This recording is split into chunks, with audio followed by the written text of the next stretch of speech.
Holy shit. Come on. Fred.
What's up? I think it's on. No, not yet. We still got 10 seconds. 10 seconds? Yeah. We might as well wait that long to see if our audio's working. I think I've been working on this song all week, Tim. Oh. I think we're live. Look. Oh, okay. Oh, hi, everybody. Look. What's up? Oh, yep. There are some people commenting. Oh, hey, oh, what's welcome up, guys? back to another episode of Thursday Night Live. And I'm your host. He's going to serenade us with something. So, folks, I think today I've been working on this song for at least a week, if not 12 months exactly. Okay. I'm nervous. I haven't released this in public yet, but Tim, I played it to him earlier today, and he said, "You have a couple beers, Dana." Yep. And it's going to be okay. So I think Tim's going to sing along with me. I'll try to remember the words. And what we're going to do today is sing a song, because today is kind of an unspecial day. It's not a special day. It's special, but not. It's a year. Why isn't it special, Tim? Well, it's been a year. I want to say. We need that auto-tune. No, it's good. I checked the mic beforehand, and it's all good. All right, do it. Let's hear it. You're on the harmonies, though. Oh, I'm going to try. Been a year. Uncle COVID came to town. I'll do the backup, sorry. You're not even singing. I'm just trying to imagine what the words might be. Is my guitar in tune? Because I think it might be out. If my voice sounds out, it's probably because my guitar is out. Guitar sounds good to me. Joe Exotic, Carol Baskin came to town a year ago, and they brought COVID down. Mm-hmm. The Tiger King. And the COVID-19 ruined our lives. Tim, I'm getting nervous. I forgot the words. COVID. This isn't even the same song I sung to you earlier. Well, no, that's why I was trying to help out, but the words have changed, folks. I think it goes something like this. Okay, I let's forgot do my it. capo. I knew if I forgot my capo. No, that's not good enough. Hackle pliers? I knew I wouldn't be able to Can't hit that Okay, note. the harmonies, look. Mark said the harmony's amazing. Janine's, everyone's so pumped. I'm going to keep singing. Okay. I'll sing in the background, and you tell everybody what Thursday Night Live is, and you welcome those people. I don't know if we can do both things at once. It's going to overpower this beautiful singing. 19. You just need to appreciate what's happening right now. If COVID had a number, And maybe it would vote on be it never happening 19. Yeah? You're supposed to talk. Oh, I'm trying. I'm the background Oh, music, okay? maybe just try the instrumental.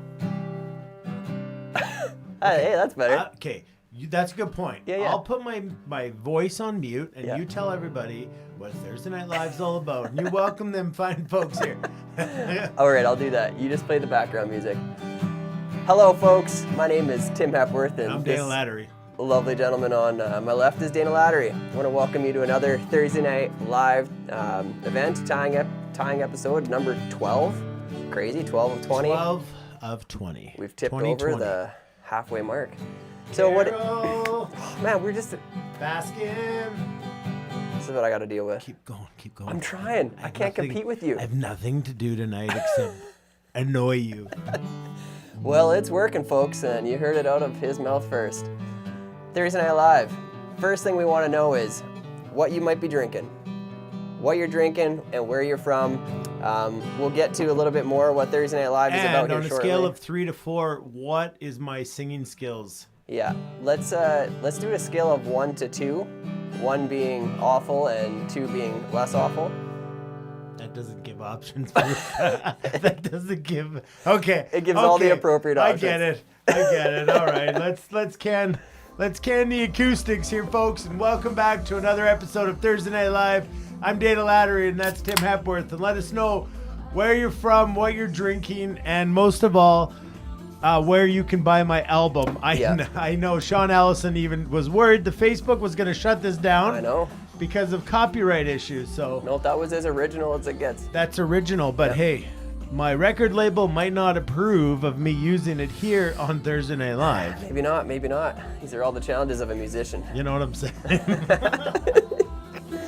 Well, folks, Did you just call me a musician? I did. I mean, what other word do you give to someone who makes auditory, rhythmic-ish Audible. noise? It was audible. It is audible, yeah. It was auditory. Yeah. And so basically, this is kind of how this works. We're going to tie a couple flies tonight. Tim is. And my job is to sit here and entertain you guys at the expense of myself. So, yeah, Cam's drinking a Riverfest, and it looks like his comments are back in the show. Oh, that's good. We were missing them. Them last week. And if you're new, let us know. Hey, I'm new. Say I'm new, and we'll say hi. Mm-hmm. That's.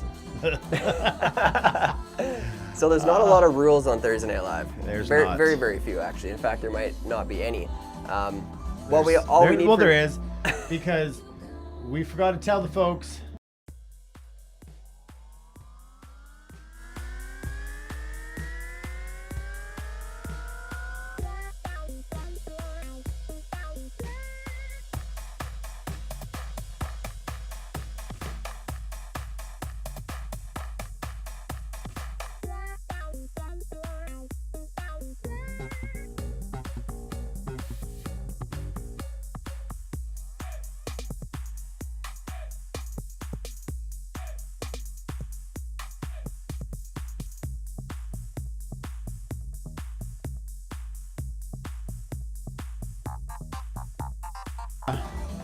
That's one of the only rules, is that we check in on the banking cam once in a while. All right, Chaz voted me for the new PM. Oh, so, good. Well, follow suit, folks. All we need from you guys is to keep commenting. The interactions that you guys have, not only with each other, but with us, is what makes the show fun. We'll do our best to answer whatever questions that you have, and if for some reason we didn't answer them, sometimes for us they get buried. So just ask again, and we'll get back to it. Questions about anything. About life, record labels. And we are going to talk about a few things today besides just flies. Yep, that's true. I'm going to talk about my favorite ways to keep it up. The flies. The flies, yeah. In the water. Yeah, that's what I thought you were going to say. Floatant. What are my flavored? I think I can't even take myself seriously while wearing this outfit. Yeah. So I like it. I think it's good for you. Yeah, so anyways, we're going to tie some flies. What's the first fly that we're going to tie? Well, I don't know. Which one do you want to tie first? I'm not tying flies. I did that this week already. And did. the show fell apart because I didn't have Tim. I was by myself. So let's go. We'll go with the elk hair caddis to start off, and then we'll go to our bigger streamer second. So that's what we'll tie with. All right, let me check it over here. And folks, we got lots of prizes tonight. I know you knew that. Mm-hmm. But the only way that you can win tonight is to get a bingo card. Yep. And how do you get a bingo card?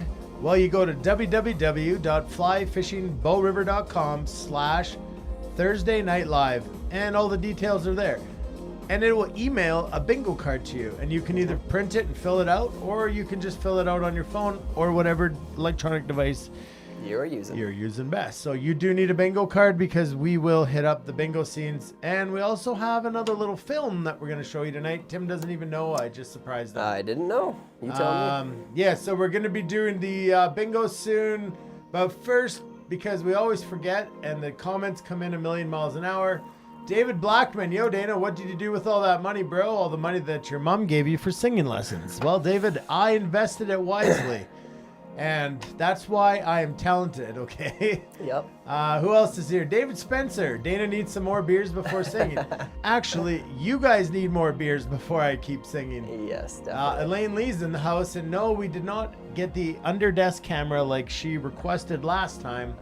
That is a fact. Schwen's here. What's up, I am Sven? just here to steal Timmy's trick. That's a lot of He's here alliteration. to steal your... Stealing all my tricks. Fruity Pebbles. Oh. Chaz is in the house. Tim, get a hold of that guy. David says to get a hold of me. Get a hold of who? Me. Maybe I'm out of hand, but yes. Drinking Paps. Blake's in the house. Brent's in the house. Cam Woolnuff. See, my babe gives me a 10 because, nice. Yep, that's what it is. Chaz is already guessing numbers for the giveaways. Goat Locker, how is that, Adrian? I didn't mind it. Yeah, it was very light, but Tim liked it. I really like that one. Mark's drinking Angel's Envy in Indiana as he dreams about his new drift boat that he ordered. Baby. Mark's into a... We could just say drift boat. We wouldn't have to say a name. Stealth craft. Oh, he said it. Arizona iced teas, so I stay awake. There we go. Nice. Martin Adams shared. Craig Jones is drinking a Calgary AGD. Nice. Kellen Beggs is drinking Cherry Razwit from Calgary. Nice. David's new. He is not. You're newish, and you better get your bingo card, David. And you know why I need you to get a bingo card, because you need to strike out 0 for 11. Cam is new. That's great. Tammy is new. Not Sorta. new, but newer. No, she's not new. Not new. Carl says, still don't quite have the muting down, eh? We weren't muted. Maybe we need one of Carl's guitars. Then Maybe Carl can fix my guitar so it sounds as good as my voice. Bruce is here. Ryan's here. Balu is in the house, and he loves the diabetes that he's given. Oh, yeah. Kevin's here. We got Matthew York. Wrong Tim. Dana's glasses make this fun. See? Yeah. Were you making fun of my glasses? No, I actually like the glasses. That's the best part of your outfit. Yo, Hank Lattery Jr., what's up, brother? So I'll be here all night, folks, taking requests. If they come in the chord of G, C, or D and off tune, I will sing them for you. Ben, I think the fly I was using on the boat today must have caught COVID-19. The fish were definitely social distancing from it. Well, we will be out tomorrow, and we will also confirm that. All right, Trout in Alberta is here on the YouTube. Welcome to YouTube, folks. Yeah, Jade's here. Adrian. Welcome, Jade. Adrian loves the Pilsner. The Glenfiddich is what Jim James William Crawford, and we spent some time with him today, socially distanced, outside in the safest environment, sitting around a drift boat, and I actually caught him in my garage taking pictures of my flies. Yeah, he was. He was in there cheating. That's good for him. Okay. Without much further ado, I don't know if we have any announcements, except that we've got some really good things to give away today, folks. We do. And Tim wants to tie some flies, so... Yeah, I do. Theo's in the house from Canmore. What's up, Hey, Theo? What's up, brother? Okay. David's off to dinner. Catch y'all when I get back. Have a great stream. We will not go anywhere for 2.5 or 3, 4 hours. Okay. All right. Make sure you guys comment, and here's how the fly tying works. Tim, which thread should they start with? So we are going to, excuse me. First fly we're tying is we're going to tie our elk hair caddis. So I'm going to be tying with a brown or bronze-ish colored UTC 70, or that would be like a ADOT if you're using some Danville. That's what we're going to be going with for the first fly, guys. Pretty simple. This one's going to be an easy one to take you through. Kind of going to introduce us to our deer hair, because as we move forward, I know you're all so excited to continue on the deer hair trend as we step into our Kelly Galloup streamer tonight.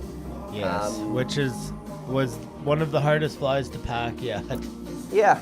So that's a piece of the puzzle here too, guys. Is we appreciate your feedback. We know that I know, because I've also tied out of the practice kits. I know the materials and how they've gone together, and we're not perfect, but we're striving to be. So hopefully you've got enough. I don't materials even know if we're striving to be. The best we're just we can striving to get better. Yeah.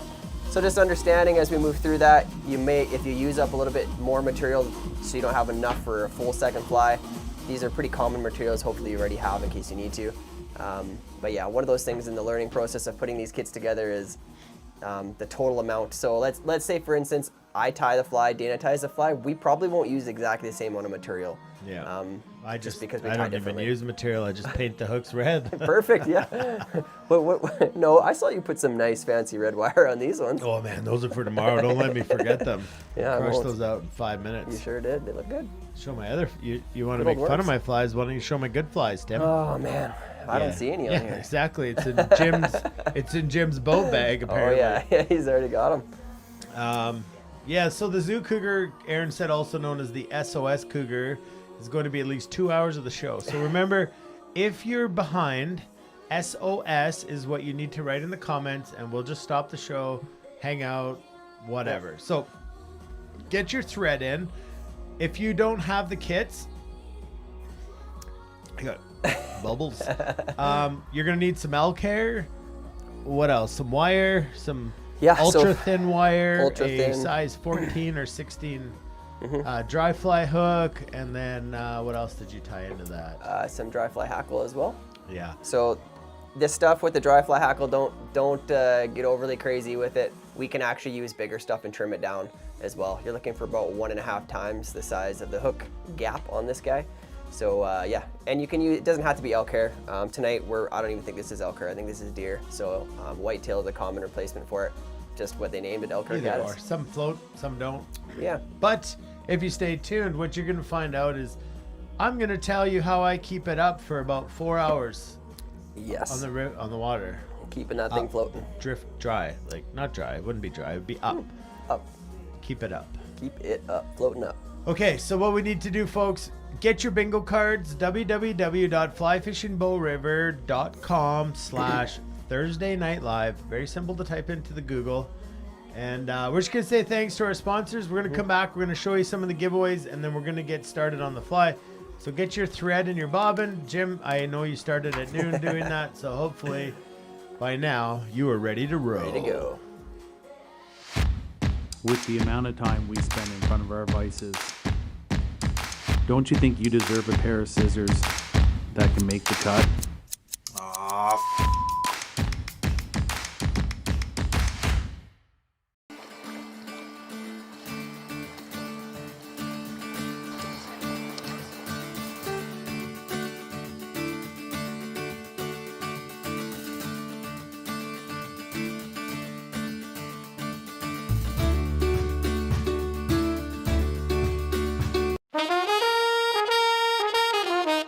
There are a lot of great rotary vices on the market, but only the Norvise spins the hook. It's for this reason that it's been said the Norvise is the most innovative fly tying system on the market.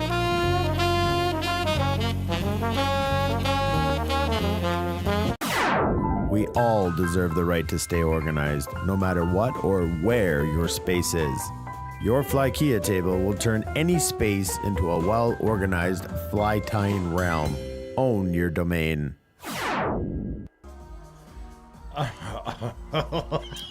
Who pulled it off better? This is the question of the evening, folks. It's the only vote that matters. Is this right here? I can't stop. I think I look great. I think you look like the cover of I know I can't do it anymore.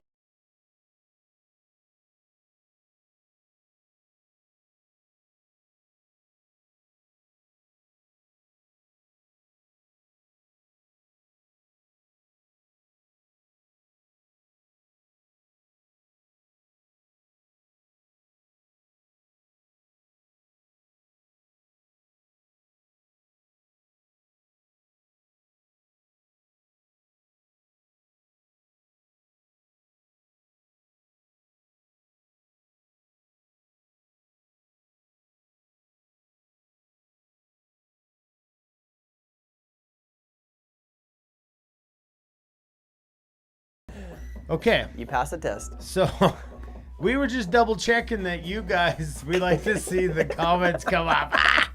I had it all good except this one. Okay.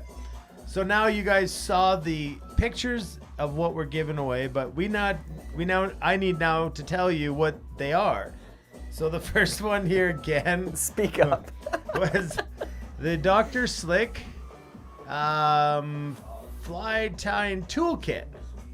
Okay, that's a $100 toolkit right there, folks. Thanks to our friends at Rocky Mountain Fly Shop.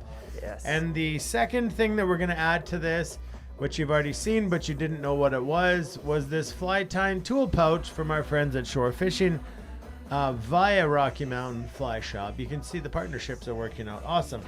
And we're going to throw in, from the friends at Thursday Night Live, we're going to throw in one of these keychains.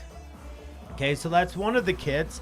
The next giveaway that's going to happen is going to be a sticker combo kit. So we have more keychains in, which is the Fly Fishing Bow River Outfitters-ish keychain thing, you know?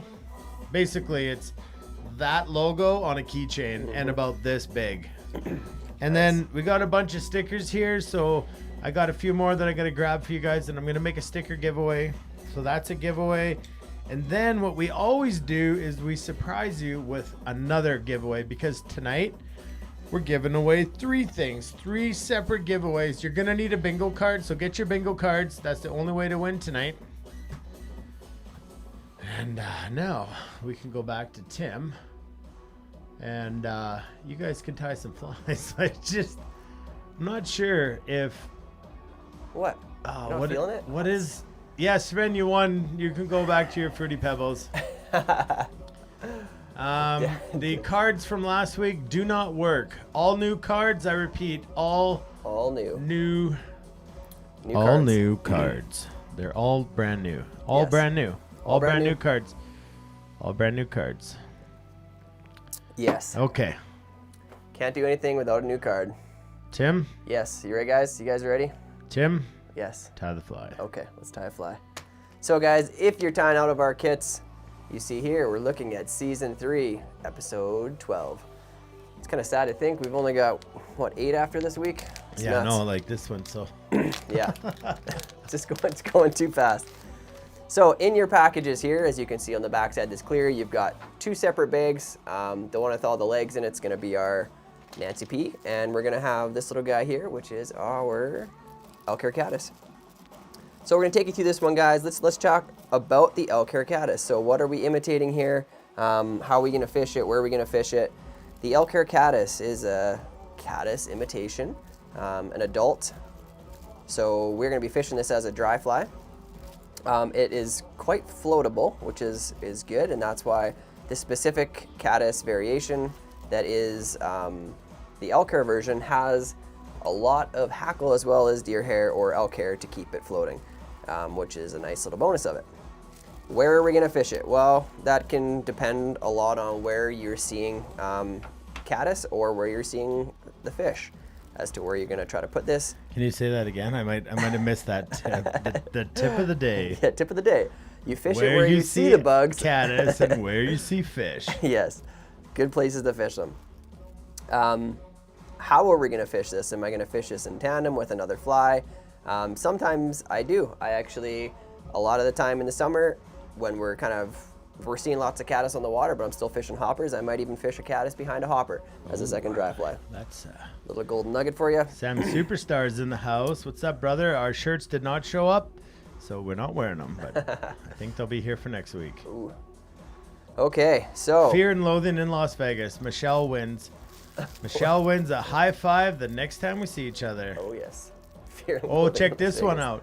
Doug Lindsay said, this is the last night of tying on the old Vice. His Legacy C shipped today. Oh, baby. Oh, yeah. Your life is about to change. Wow, Doug's a part of the Norvice crew.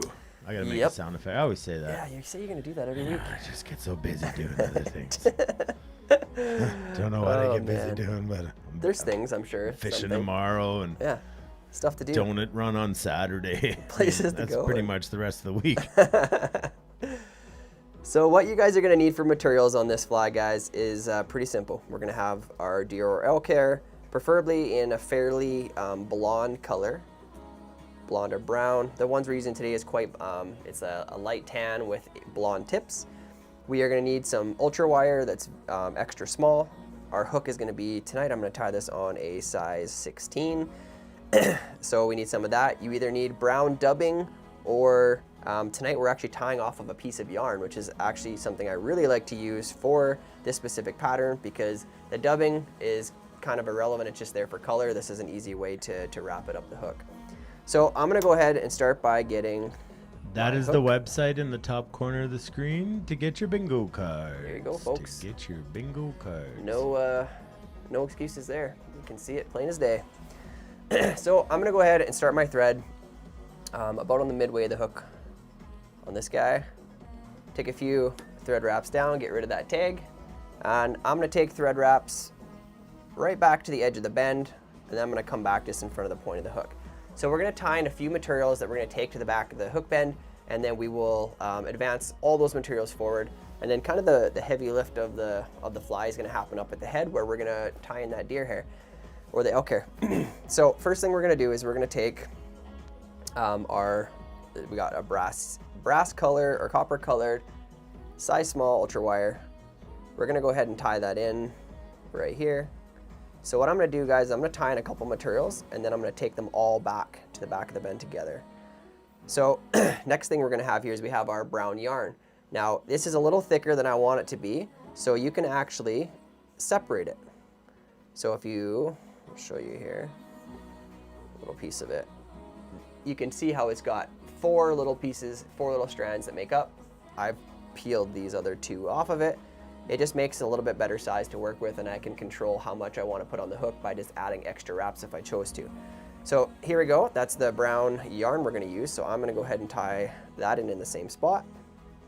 Just do a nice collecting wrap. Make sure I get the butts of it down. And now with the wire and that yarn, I'm going to advance them both back together, keeping them up on top of the hook bend, or sorry, on top of the hook shank to the edge of the bend, and then I will leave it right there like so. The next thing I need to tie in here is my dry fly hackle. Now, the hackle that we're using for this, we want to say, like, so let's say it's a size 16 hook. You have a hackle gauge that could tell you what would size for a 16, but we're actually going to upsize it because we want this hackle to be about 1.5 times the diameter from the hook point to the hook shank. Okay, so if I come down here and I spread this hackle out, this is probably a little bit short for what we're using, but at least to the hook bend. When has that been an issue before? Never. Not once. So you want it to be just a little, so maybe I'll grab another piece of hackle here just because that one is a little short. I'll show you that we can go with a little bit bigger size and get a little bit different effect out of it. So this one should do. I'll grab this off this cape here just to show you. So if I come in here, now you can see I've got, of course, I'm never wearing the right color. I gotta take this shirt off. Don't get excited, Steve. Steve, Jen, where are you? Jen Lyle's just freaking out right now. He has one goal in life, and that's to see me shirtless for some reason. Good thing for Cam is that he has not broken his thread yet. Well, that's a good start. Good start to the day. There, hopefully you guys can see that a Shaylin's little done better. stuffing her face with pizza, and she's good to go. Ready to go. Okay, so I'll show you this again now that we can see. If I were to bring that hackle, you can see now it's extended just beyond the hook point, and I like that. It's a better length. Okay. So we're gonna go ahead and use this one tonight. And now for color of hackle, you could go. Okay, we got a new guy in town. Who's a new guy? Cvend Diesel. C-Vend. He's trying to put his hackle in his bobbin. Well, Try harder. yeah, just That's simply be better. Just be better. This sounds like an excuse to me, Cvend. C-Vend Maybe the S and the V are silent and it's N. and Diesel. Oh, maybe that's Vin Diesel. Maybe the E says I, and the D and the S are silent, and it's Vin Diesel. I think. Who knows? We don't even know. That might be a bit of a stretch, but hey, you don't know. You don't know if you don't know. Okay, folks. So I'm going to take and tie in this hackle. So all I've done to prepare it is I'm exposing some of the stem. And if I really want it to hold in there well, what I can do is pull up a few of those fibers like so. So you see, I can see those barbs. Now all I'm gonna do is I'm gonna come in there, I can brace myself a bit. That's a good shirt change. It was essential. Need to get me a PIP over here. PIP? A picture-in-picture so I can watch with you and hang out. So the reason that I've done that, guys, is that it gives that thread something to actually grab into by leaving a few of those barbs on there. So I'm gonna put the underside or the dull side of the hackle facing rearward. So you got your underside and your top side is shiny. I want the top side to point forward. I'm just gonna lay it across the hook shank, tie it in on those barbs, and then take that stem and work that stem in up to where I started my thread, and then I will trim that stem out. So I know that that hackle's not gonna go anywhere once I start wrapping. Oh, cut my thread. Oh, that is. There you go, folks. Nobody's perfect. There you go, folks. That is. You don't see that every day. Well, That's unless a you're at fact. Cam's house. That is a fact. But hey, guess what we do when we break our thread?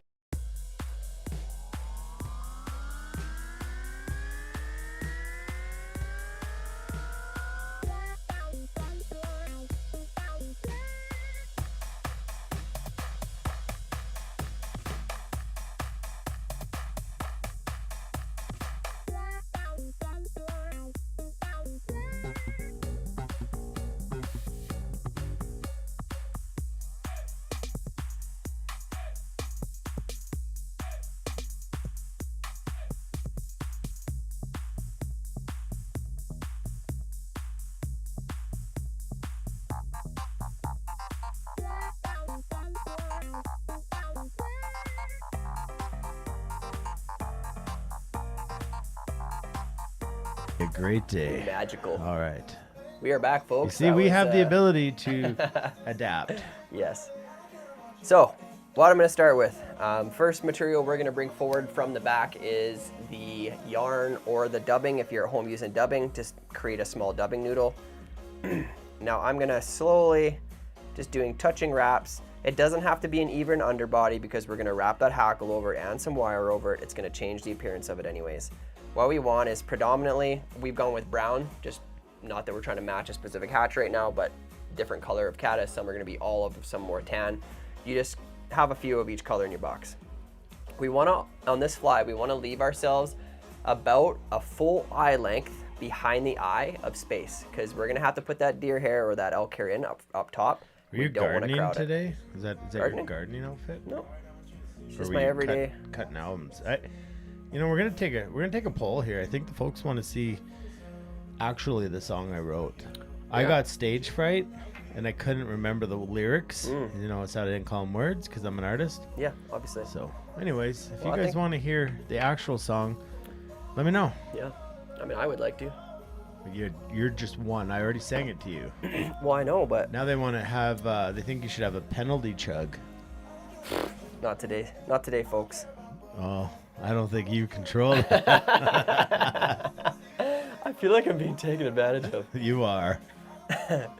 Okay, so next thing we're gonna do, I'm gonna just put a quick little half hitch in here, and we talk about this lots. Why not save your work? When you bring one material forward, let's make sure it's not gonna go anywhere. Let's save it. Little half hitch to never hurt anybody. Now what I'm gonna do is I'm gonna bring that hackle forward, okay?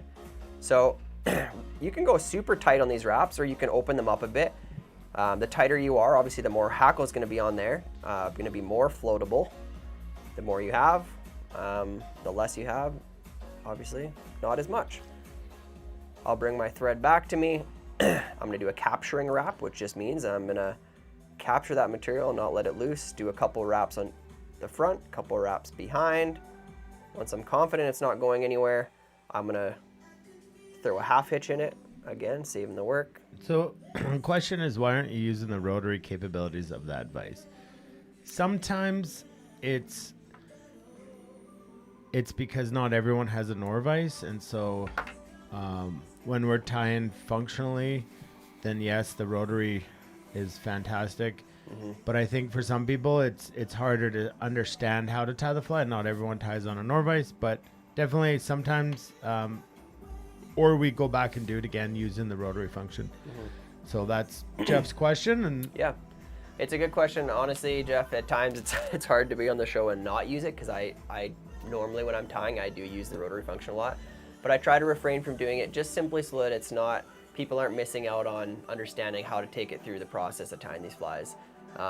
I will use it somewhat on the streamer we do next just for speed's sake. But other than that, I try not to do it too much. Okay, so all I've done, guys, I've half hitched one more time, making sure that hackle's not going anywhere. Now, last material to bring forward is going to be our wire. And a couple purposes here. It gives some shine and gleam to the underbody of this fly, but it also serves a purpose of strengthening that hackle because I'm going to bring it through the hackle, open winding it so that, you know, we get maybe more than 1 or 2 fish out of this fly. So how I'm going to do that is I move it back and forth as I'm rotating it around. This, I will use my rotary function just because it's pretty simple, but I just keep moving it, open spiraling up, and if you keep moving it like I'm doing it, you shouldn't trap too many fibers, okay? Too many of those hackle fibers. Now I'm gonna come in, again, I'm gonna capture the wire, wraps in front, wraps behind, and I'm going to snip that out. Trying to find those crummy scissors and I can't seem to see them. use the MFC. Oh yeah, well, I might not be able to get too close with those. Oh, you can. I dare you to get right in there and cut. Cut my thread again. All right, $5 if you wear that guiding this summer. To Yeah, people 5? you don't know. 20 Give and it you're on. 25. 25? Okay, Yeah. I'll do it. I will. Bet's on. And I am behind you in the camera boat. Yes. I think it's a great idea. All right. Okay, guys. So, next piece here. we're Yeah, gonna look, actually- John tuned in late, and he goes, I tuned in late, but is this Fear and Loathing in Las Vegas?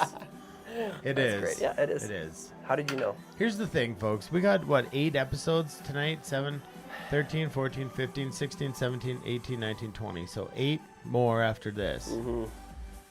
If you guys want to see some themed nights, Ooh, good idea. let us know because I will gladly dress up. I think we need to see that leopard print in studio. That's I just don't know. my opinion. I don't know. Well, maybe it's not maybe we'll see. Not about you. Just like you're right. You just told me. I told you that. You did. Finish the fly. Okay. we won't. That's a T-shirt we got to get. Yeah. Or just a T-shirt made. Yeah. So guys, I'm gonna come in here and trim the top hackle first. What I'm basically doing is creating a ramp to lay my deer or elk hair on. So I'm gonna come in here, starting at a low angle up at the eye and going up.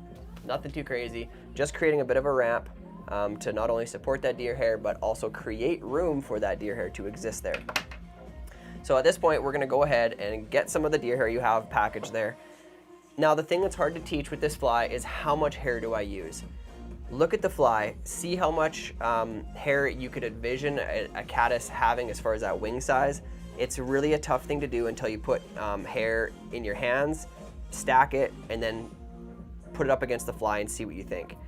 I like to just grab about a pencil thickness worth of hair. I'm gonna throw it in the stacker. First off, let's clean out any of that under fur.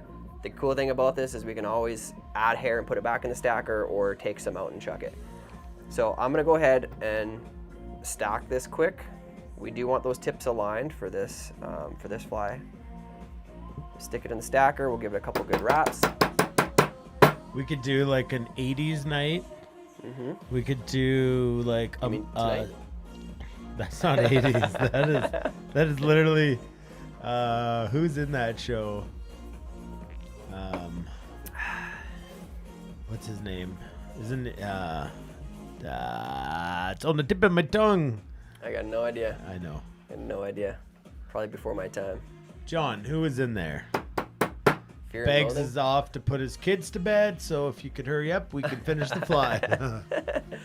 So I'm gonna pull off the back of the stacker so that Johnny the, Depp, there it is. the See? tips. Oh yeah. So the tips are pointing rearward out the back of the fly, oriented in the direction that I'm gonna tie them in.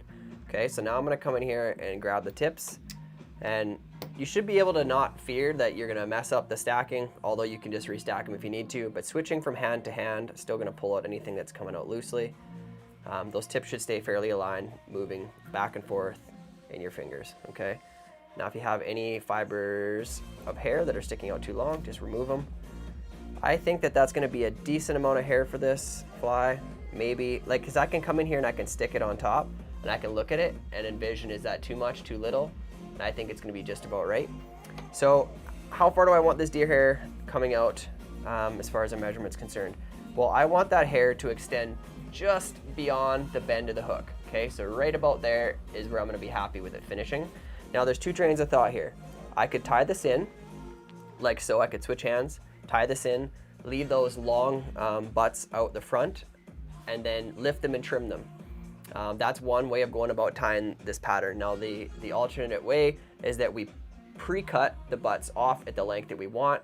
We're gonna get that nice flare in the front end of the caddis that you can see. So if I show you this real quick, I can pick it up. Actually harder to pick up than you Elaine Lee is commenting on your manicure. think. Ooh, the one I haven't had yet. Yeah. So we wanna leave, it almost gives you that little bit of a head appearance to it on the front of the fly. So basically, I'm gonna show you the way that I like to do it, and that's to trim before. Always trim before. Always trim before, and that's gonna give me, yes. So what I need to do though is I need to come back in, make sure I have my measurement right. So extend just beyond the bend of the hook. Then I can switch hands. I gotta keep things very stable in my hands so that I know that if I come in here now and I trim this off square just ahead of my fingers, that when I tie this in, I'm gonna be left with just a little bit of a nose. Okay, so now. Oh, do caddis have noses? Yeah, they do. Huh. So now when I lay this right down It knows behind everything the now. eye, would you shut up? I'm trying to tie you. Distracting me. Disney princess theme night. Oh man, I'd do it. I Give me a will. dress. I'll do anything. I'll do. You're not supposed to tell them that. Oh jeez. Okay, finish Okay, this. so this is key here, guys. Once I've trimmed this off, I'm gonna Jeff trim them so Hefner they're just joined in. about even with the front of the downturned eye of the hook. Now, I'm pinching these with these two fingers to make sure that it doesn't wrap around the hook one way or the other. I need this wing to stay up on top of the hook shank, okay? So I'm gonna come in here, I'm gonna take one wrap, not squeezing hard at all. I'm gonna take a second wrap all the way around. Now I'm gonna pull my thread up, okay? This is key. Pull some tension. You don't You're gonna see that every day. that hair start to flare. I'm gonna take an additional one, come back up to vertical, cinch again. All the while I'm pinching with my fingers. And now what I'm gonna do is take a couple thread wraps down through those butts and make sure that they're bind into place. Okay? Now make sure you've got that pretty locked in before you let go. Just like that. So it's left us with that nice head on the fly. I was able to do that in one piece instead of doing it in a couple. Now kind of one of the frustrating parts, as you can see on the underside here, always with these, if you were to buy them in a store or tie them yourself, it's always kind of tough to get your thread through that eye because you've laid that deer hair basically right on top of the eye. What I like to do is I like to actually come in here with a half hitch tool. So tool doesn't have to be an actual half hitch tool, it's just something that's got an open cylindrical hole on one side. And I come in and I push that nose back a bit, and then I'm gonna come in here, turn once, twice, half hitch over that tool. This is a great way of holding that hair back so I can actually get a knot on it too. But as you can see, what it's done is it's actually pushed it back out of the way a bit. So now when I come look on the underside, I can easily get my my tippet through that eye. Now I've done one double half hitch. I'm gonna do it again. So all that Just go means slow. Go is I'm slow. coming in, hitting the thread with this tool, going around once, going around twice. Now I'm gonna tip the tool so it's just over the eye of the hook, and then pull, and it'll slide those wraps down. You're on fire! Whoo-wee! Oh yeah. Just like that. Sean, what did you miss? Well, Quinsunias looks like he just joined. What's up, Gwen? Cam busted his thread and exploded the hair stack. It might be because one hand is always typing. I think he was successful in tying last week because Facebook took away his ability to comment. Oh, yeah, that's probably true. Yeah, so if you're just joining up in the top left-ish or right, somewhere that's not Tim, there's the new bingo cards. You got to get them there, folks. We're going to start calling out bingo here once this fly is tied. Yes. So the last little things to talk about here, guys, on this fly. What's that tool? So that can be a tool for the half hitch. It can also so- be a Bic pen. You can Could be the butt end of your shore, Pull your apart shore ish. bodkin. If you were to take this pen, pull it apart, boom, you've got the same thing. Yeah, Right? look at that. What I most commonly use, have used for a long time, is most bodkins that you get, the end is hollow for that purpose, right? So that's probably my number one tool that I've used a lot of. And That's me breathing deep because try to find my. So guys, yeah. there's these little tips and tricks that come off tying tools. You might not actually know why they're there, but they're kind of cool. Sometimes look at your tools, and people are innovative in different ways. Like Shore, for instance, they put one on the back of their whip finisher. Some whip finishers, you'll want like a loon one, for instance. They've actually got a blade on the bottom of this that looks like kind of like a screwdriver. suey. Well, what's that for? Well, it's for cutting your thread instead of having to use scissors and that to finish your fly. Just lots of little tips and tricks. But to finish off this fly, if I see that there's any of these little bits of hair that actually are butt fibers, I want to pull those forward. he said butt fibers. I said butt fibers because I don't want, like that fiber there, for instance, you can see that was a butt fiber. I just don't want it on there. It doesn't look good. I pull it out of the way. I shouldn't have to do much trimming. The head looks good. The only thing that sometimes you might need to adjust is if your if your hair came over one too far on one side or the other, you can simply kind of come underneath it, rearrange it. Perfect. No problem at all. The last thing I will do on this is I'm going to put just a touch of Sally Hansen's. Really helps to bind into that thread that's up by the head and hold it in place. And if your box doesn't have some of these in it, I suggest that you take the time to tie yourself a dozen. This fly in a production sense, so if you're really tying it, a lot of them, by the time you probably have tied 5 or 6 of them, you're going to be really good at them, and they're taking you 3 minutes max. You can bust out a lot of flies in an hour and fill up your box. So try them in olive, try them in tan, and this is the brown version. Yeah. Eugene says to manicure the butt fibers, and Ken said his butt fibers look good. So I don't want to know what you're now doing with that your butt we've fibers. gotten into TNL TMI, Yes, that's a fact. but your bingo cards, I'm taking this down. So bingo cards here. Make sure you get your bingo cards at that website address. You need new bingo cards. Moana seems applicable for you too. Yeah. So apparently the What's that supposed to mean? For Disney princess themes. Because I got tattoos, right? Hang on, let me see. Make sure. Somebody had said or suggested that the baking cam mic was muted. So let me just. And it's been muted the whole time. That's So a shame. nobody has understood or heard me say that these fine pastries came from our friends at All About Cake All about in the Olds, cake. Alberta, Canada, folks. And that is a white chocolate raspberry thing, long and sugar full, and the one on the other side is the Easter egg mini donut. We don't know how they taste because we haven't gotten into them, and we can't get into them until after the show. So yeah, all things aside, the Caddis looks scrumptious, and so do these 2 pieces of bacon. That's the bacon cam, folks. Yes. Oh yeah. Okay. So we can do 2 things. We can jump into bingo. I can perform a number 1 hit song to become a number 1 hit song. We need to do a different song first, though. Different song. Yeah, so Andy over Hillbilly Taxidermy. It's his son Eli's birthday today. Oh my goodness. We 13th have a birthday, birthday. folks. 13th birthday. Hold what that tight. means. I do not remember where the birthday song went to. We all should note that Chaz's wife thinks I look great. So Why is the birthday song gone? can't be. I guess we know what you're singing. We hold tight. We will load. Oh, I know why it's gone, because it's in a gone. mysterious place. It's gone. It's All gone. right. Well, I can't believe that. I don't see it here. It's like, did I move it? No. The birthday song. Just all right. So It's me and you. Happy birthday To you. Come on, let's sing it. We gotta do this I right. know. All right, everybody, sing with us so that we don't sound. Wait, we can't hear them though. Well, it's just gonna be me and you then. I got harmony. All right. Yes.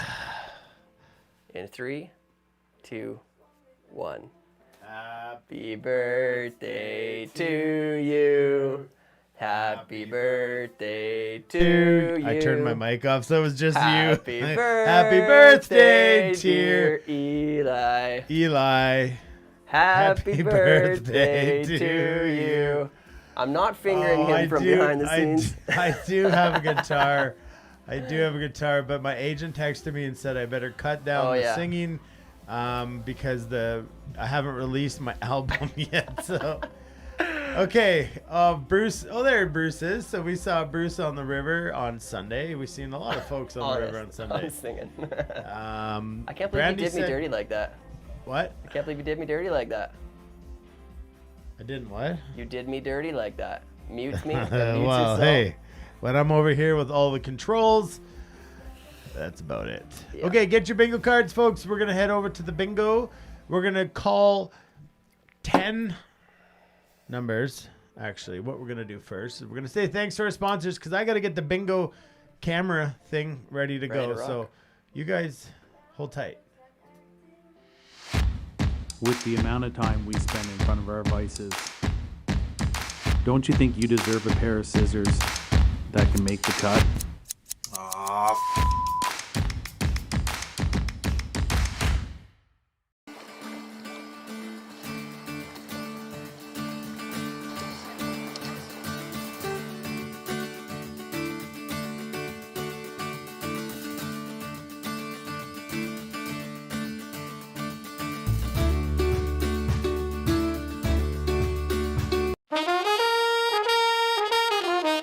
There are a lot of great rotary vices on the market, but only the Norvice spins the hook.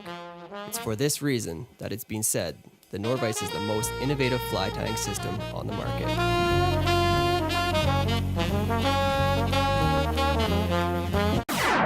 We all deserve the right to stay organized, no matter what or where your space is. Your FlyKia table will turn any space into a well-organized fly tying realm. Own your domain. Oh, yeah. Okay. Right. Remember last time we had some issues with the bingo game? That's not gonna happen today. Oh yeah, folks. What we're gonna try to do here is get this card to show up. Yeah, see there it goes again. It's just bingo jinxed. The bingo jinx. Dun, dun, dun, dun, dun, dun, dun, dun, dun, dun. It's crazy. I don't know why it's so cursed. Well, what we're gonna have to do is just old school. Old school. Attempted start in a valid broadcast session. So, what we need to do here is you guys just need to keep telling jokes because Tim is gonna call Joke. some bingo games. Call it a bingo. It's like every time we start bingo, maybe it's because the show doesn't want to play bingo. Maybe it's someone at Facebook. We don't even know anymore. But what we All do things are know possible. is it's starting to get real old. That's a fact. Okay. Let me see. Nope. Hello, Peekaboo. goodbye. I said peekaboo. Oh, there it is. All right. Okay.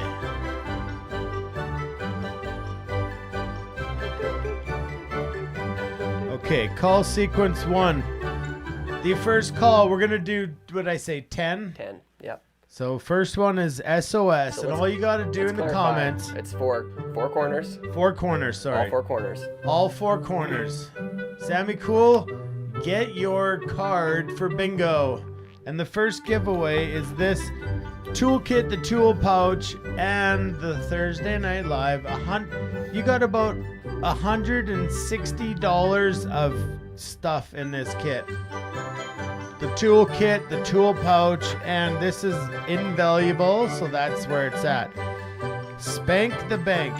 You didn't see the new card, did you? I didn't. Do you guys love the new card? A lot of those were phrases that clients or we tell clients during the day on the water. Yes, that's true. And we say spank the bank. The next one is tip up, tip up, tip up. Tip Only up. twice. And if it's okay, so I'm trying to make this thing here so you guys can see all of these cards. Let's go to a custom size and drag this like, yes. There we go. The next one is shore fishing. That's the fact. Shore fishing. We're going to hit 10. The odds of winning, and if there's a tie, we got a tiebreaker, so don't panic. Eugene needs stickers. Rocky Mountain Fly Shops. If you want to get in on the Fly Kia tables, that's what Colin just posted there. Okay. Number 6, Norvice. Oddly weird that the sponsors are all showing up. Makes sense. But that's okay. If they're in the four corners, well, you go back to the four corners. Okay. Number 7, Western Canada Fly Fishing Guide School. Is this the shameless plug card or No, what? it is just the shameless plug. So you need all four corners, folks. All of them are right there. In case you just joined us and you have a bingo card, the next call is it was just the bottom. Oh, it was just the bottom. I Yep. hear that by a guy named Stephen Jen Lyle. Just listen to your guide. And 0 set for when he says 6. so. Next one is number 9. Always blame your guide. Yeah, that makes sense. That's a fact. Yep. 0 for 7. Well, looks like, now Brandy's jabbing at Cam because he lost his top fan. So there is your 9 calls. We're going to hit 10 calls. That is fly the zone. no-fly zone. We do not cast over my head. This is the no-fly zone. Okay, folks? No, Rocky Mountain Fly Shop was not called. It is right there. All 10. All 10. Since we don't have... Let's just keep calling. Let's keep calling. Number Let's get a 11, winner. Fly Fishing Board for Outfitters. Oh, fancy that. I can't even believe it's true. This card sucks. This card sucks too. 2 for 4, Cam. Okay. Not bad, not bad. The fish missed it. How often do you hear that? well, The fish missed it. or they were just biting the tail. Or the tail. The fish missed it. 2 for 4 is eight. We're going to keep going until somebody wins. We're going to keep going. Got it. Number 13, do not lean. You're in my not drift lean. boat. Do not lean. That's very common. Yes, very common. That is very common. That is very common. We also call them Captain Morgan. So do not lean. First corner for Okay, Chaz. there was Joel House wins Joel the House. bingo.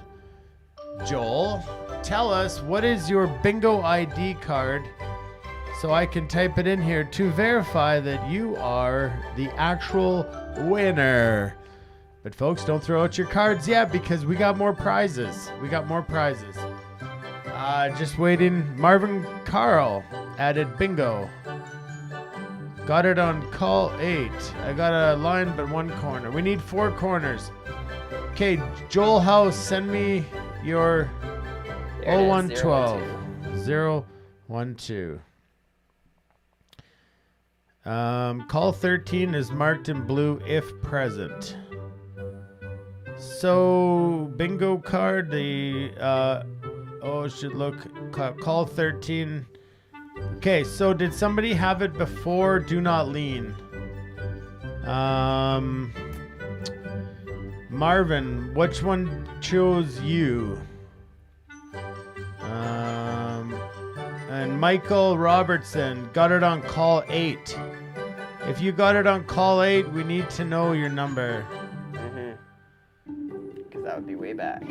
074 for Marvin. Okay, so Marvin is also on call 13, so there could be a tiebreaker, folks.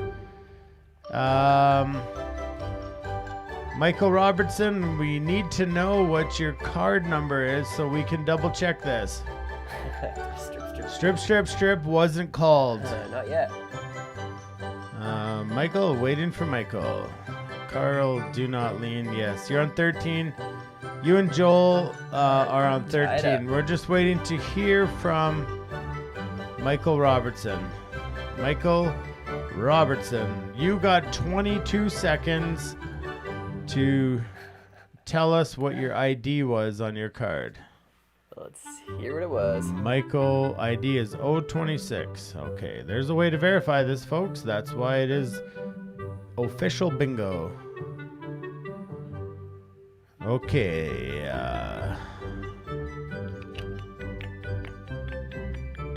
Don't know how to read this card. Okay. So, just the bottom, Western Canada, spank the bank, and always blame your guide. Okay, it looks like Mike Robertson is the winner. Blame your guide. He got it on call number 9. Okay, so we got a winner. So, Congrats, Mike, Mike. send us an email. The email is tnl@flyfishingbowriver.com. I made a new email for this so we can keep it legit. Yeah. At tnl@flyfishingbowriver.com. Mike, send us an email with your address and we will get you out all these awesome products from Rocky Mountain Fly Shop, Shore Fishing, and your friends here at Thursday Night Live. Okay, folks, let's get back to the party. Yeah, That's an awesome win. that was Congrats, man. great. That was aggressive. Usually we go forever and nobody wins. Yeah. Well, somebody always Somebody wins. eventually wins. Okay, so you're going to need your bingo cards. We're going to pull out call number 2 here shortly. But I got a couple things that I want to talk about. And that is floatant. Floatant. We'll give Tim a break and we'll bring me back up here. He might have to go potty, so... Mute me. And we'll just... No, you're tied up. Your headphones, you're tied in. You're absolutely going to crash the show, Tim. And he's going to go pee, folks, so we're just going to hit mute on the Tim, and it's just going to be you guys and me. Okay, floating. There's a billion different questions, and I don't know everything about floating. What I do know is what I've used in the past and what I presently use. So one of my favorite things to use is Viagra. Okay? Be careful. This stuff does not do well in your mouth. It tastes horrible.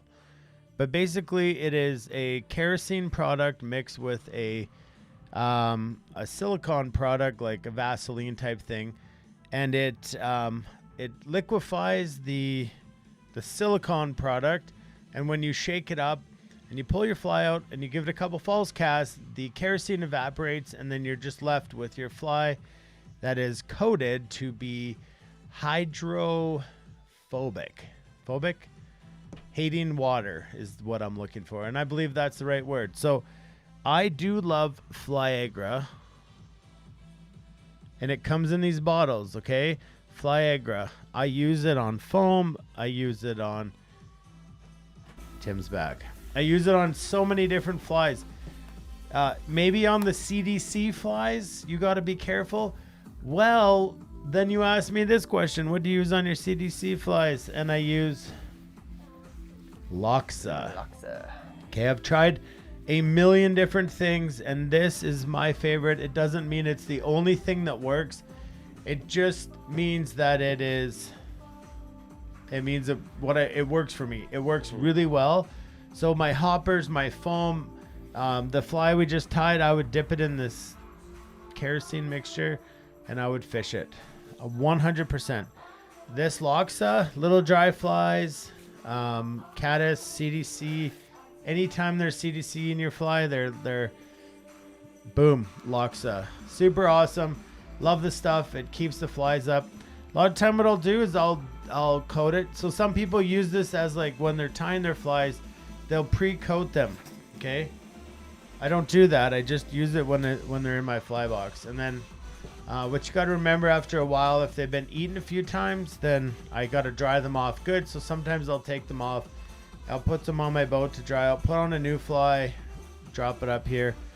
I've used the what are they called, decadents, or the powders, and I'm not a fan. I don't know, and I know there's people have a lot of opinions. This is just my opinion, but it works for me, and it works well. The Umpqua, the gel floatant, the gink and stuff, it's never worked for me. I've never been a fan of it, and so I don't use it. These two products, to simplify the game, that's all I use, and I have no issues with that. So yes, we put it on Tim's back. Okay, now I'm going to read the comments because I was not reading the comments. But yeah, the Flyagra, grab some. And here's an argument against Flyagra. People will ask, or they'll tell me, they don't ask, they tell me, oh, it's kerosene and it gets in the river. Okay, well, think about the parts per million, folks, okay? And those same people probably drive jet boats on a river. Yeah. So, conservation, it's a big thing. I believe in that stuff. I know that Loon made a product that's a little more eco-friendly than the Flyagra. I don't think it works as good. That's just my personal preference. Take it what it is. But I guarantee you, if you try it, it's going to be a really good summer of keeping it up. Mm-hmm. Your flies.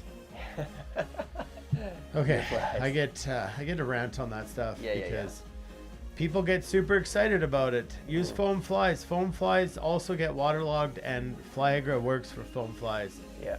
A funny thing at the fly shop one time, this guy that wasn't liked came in, and we sold them zinc, or no.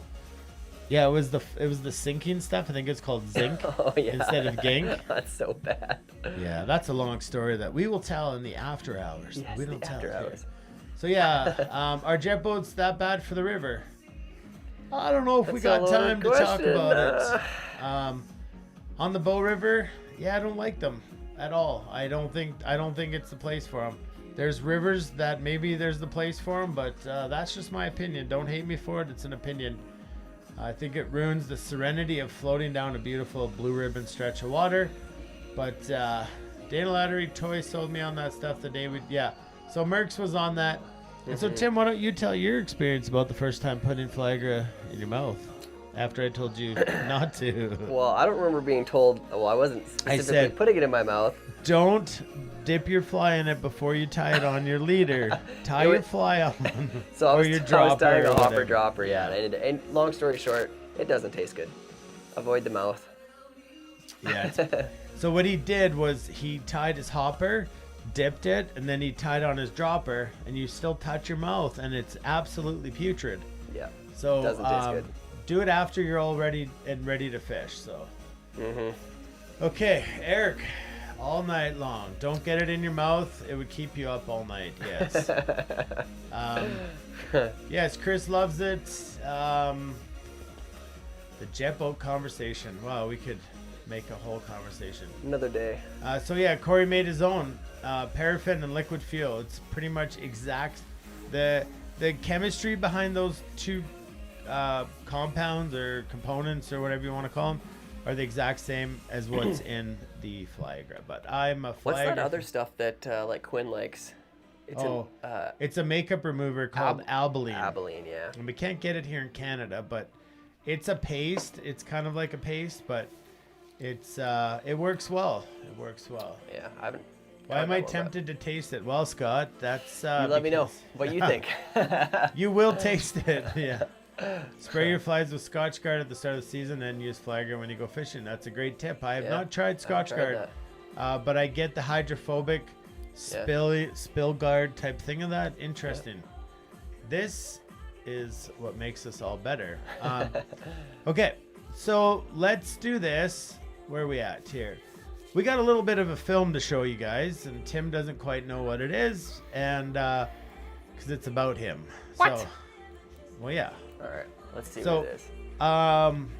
I've shot a few films, and this one to me was pretty special because when you get to tell a little bit of a story of a very good friend, yeah. So some of you might have seen it. We posted it on Facebook. It's on our YouTube channel, and if you haven't, this will give you 4 or 5 minutes of really feel good, from my perspective. And why is your camera not focusing on you? We're gonna fix that. Okay. Enjoy this. We'll be right back. We're going to get to tying the Nancy P streamer. We'll play bingo one more time. We're going to talk about your wins, and then we're going to call it a schnight. Yeah, right back. Good. I will say of the Lord, He is my refuge and my fortress. My God, in Him will I trust. Surely He should deliver thee from the snare of the fowler, and from the noisome pestilence.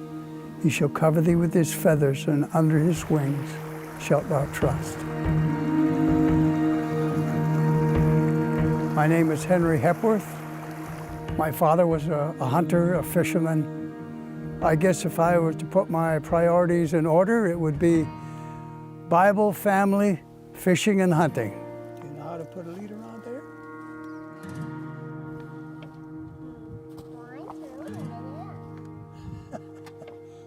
Yeah, I grew up in a very large family, so I was the youngest of 9 kids. So I have 6 older sisters and 2 older brothers. My wife and I didn't start out to have a big family. We started out to do what God wanted us to do, and we kind of left the family in His hands.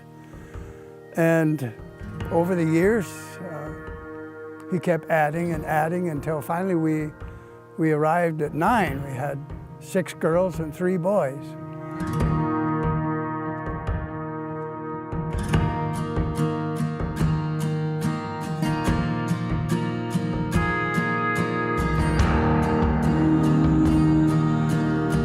For us, it was simple. School as a kid, it was school. It was live for the weekend to go fishing, or if it was September, October, November, it was live for the weekend to go hunting. So having a kid of my own was, it was one of the scariest things I've ever done. When Ren came, nothing compares to having a child of your own. Fly fishing for me, like my dad did it when he was younger. We always had a couple fly rods hanging around the house, and I kind of dabbled as a teenager on some small creeks. But for the most part, really once Ren was born, I picked it up again, and the rest is history. I really didn't have the time to do a lot of fly fishing, but somehow Tim pitied me. He took an interest in me and made it a point of getting me out and getting me back into fly fishing. And of course, along with that came his little girl, Ren. Well, fishing with Daddy is fun. Fishing with Papa is fun. Fishing with Dana is fun. Fishing with everyone is fun.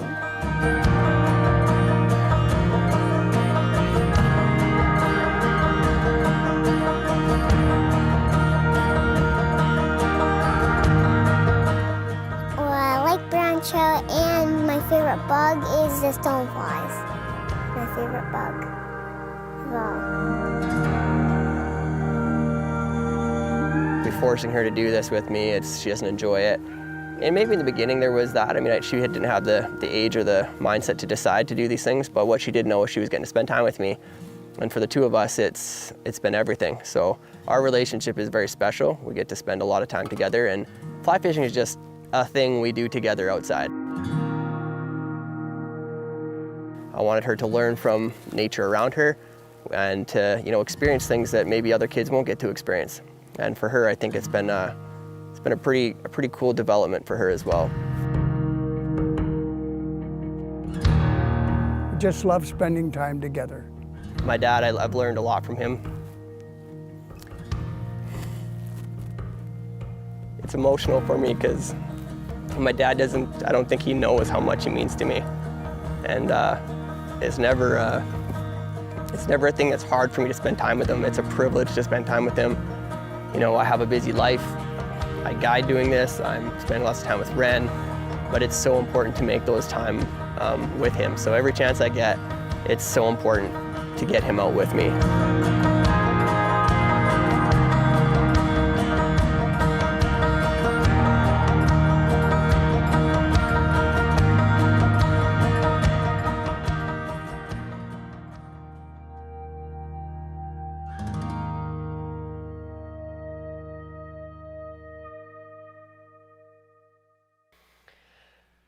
All right. Yeah.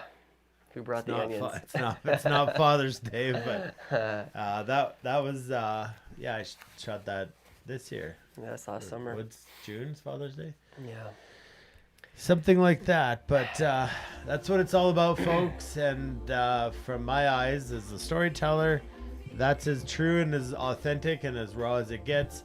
And it's pretty cool to just be a part of that. And a lot of your comments coming through. Yeah, so awesome, guys. And I know for Mark, man, like even a few of the others have mentioned losing your dad, and like I think for me, why that film means so much to me is like it truly is. I fear the day when I know my dad's not here anymore, and I just told Dana when I was playing, I was like, that that film means a lot to me right now, but I know one day it's going to mean a lot more. And it's truly remembering to take the time to spend with your family, even in your busy life, because busyness is something that will come and go, but unfortunately so does your family. And so, yeah, it gets me every time I watch it too. But thanks, Dane. That's, yeah, as you can see, he's very good at what he does. I just sit there with the camera on. I'd catch a fish if I had to. It happens. But so Mike Dumont's 2 boys. The oldest just turned 4 this week, and he loves fishing. That's awesome. The youngest is a year and a half younger, and I can't wait to spring to get out and spend time with fishing with them. Absolutely.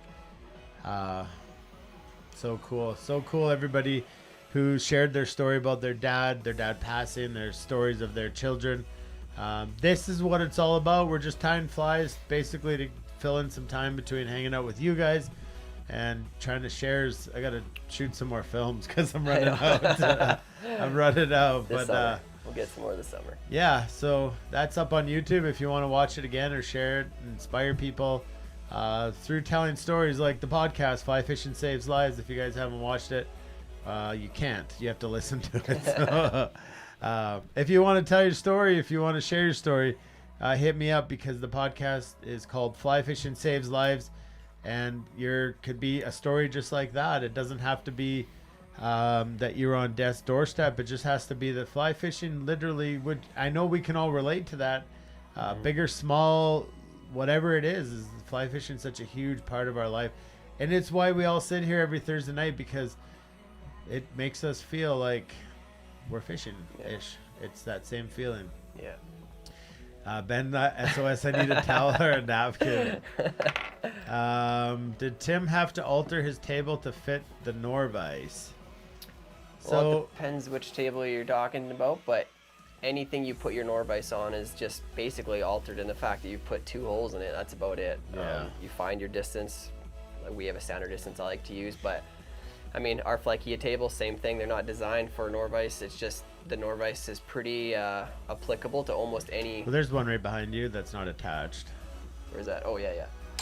Yeah, so really this is what. Grab another one. This is what your Norvise is. So whether it's a piece of plywood or a fancy piece of granite. Flykia table. Flykia table. Rocky Mountain Fly Shop. Check out their Flykia tables. Yeah, so you literally 2 bolts. It couldn't be more simple to put one on.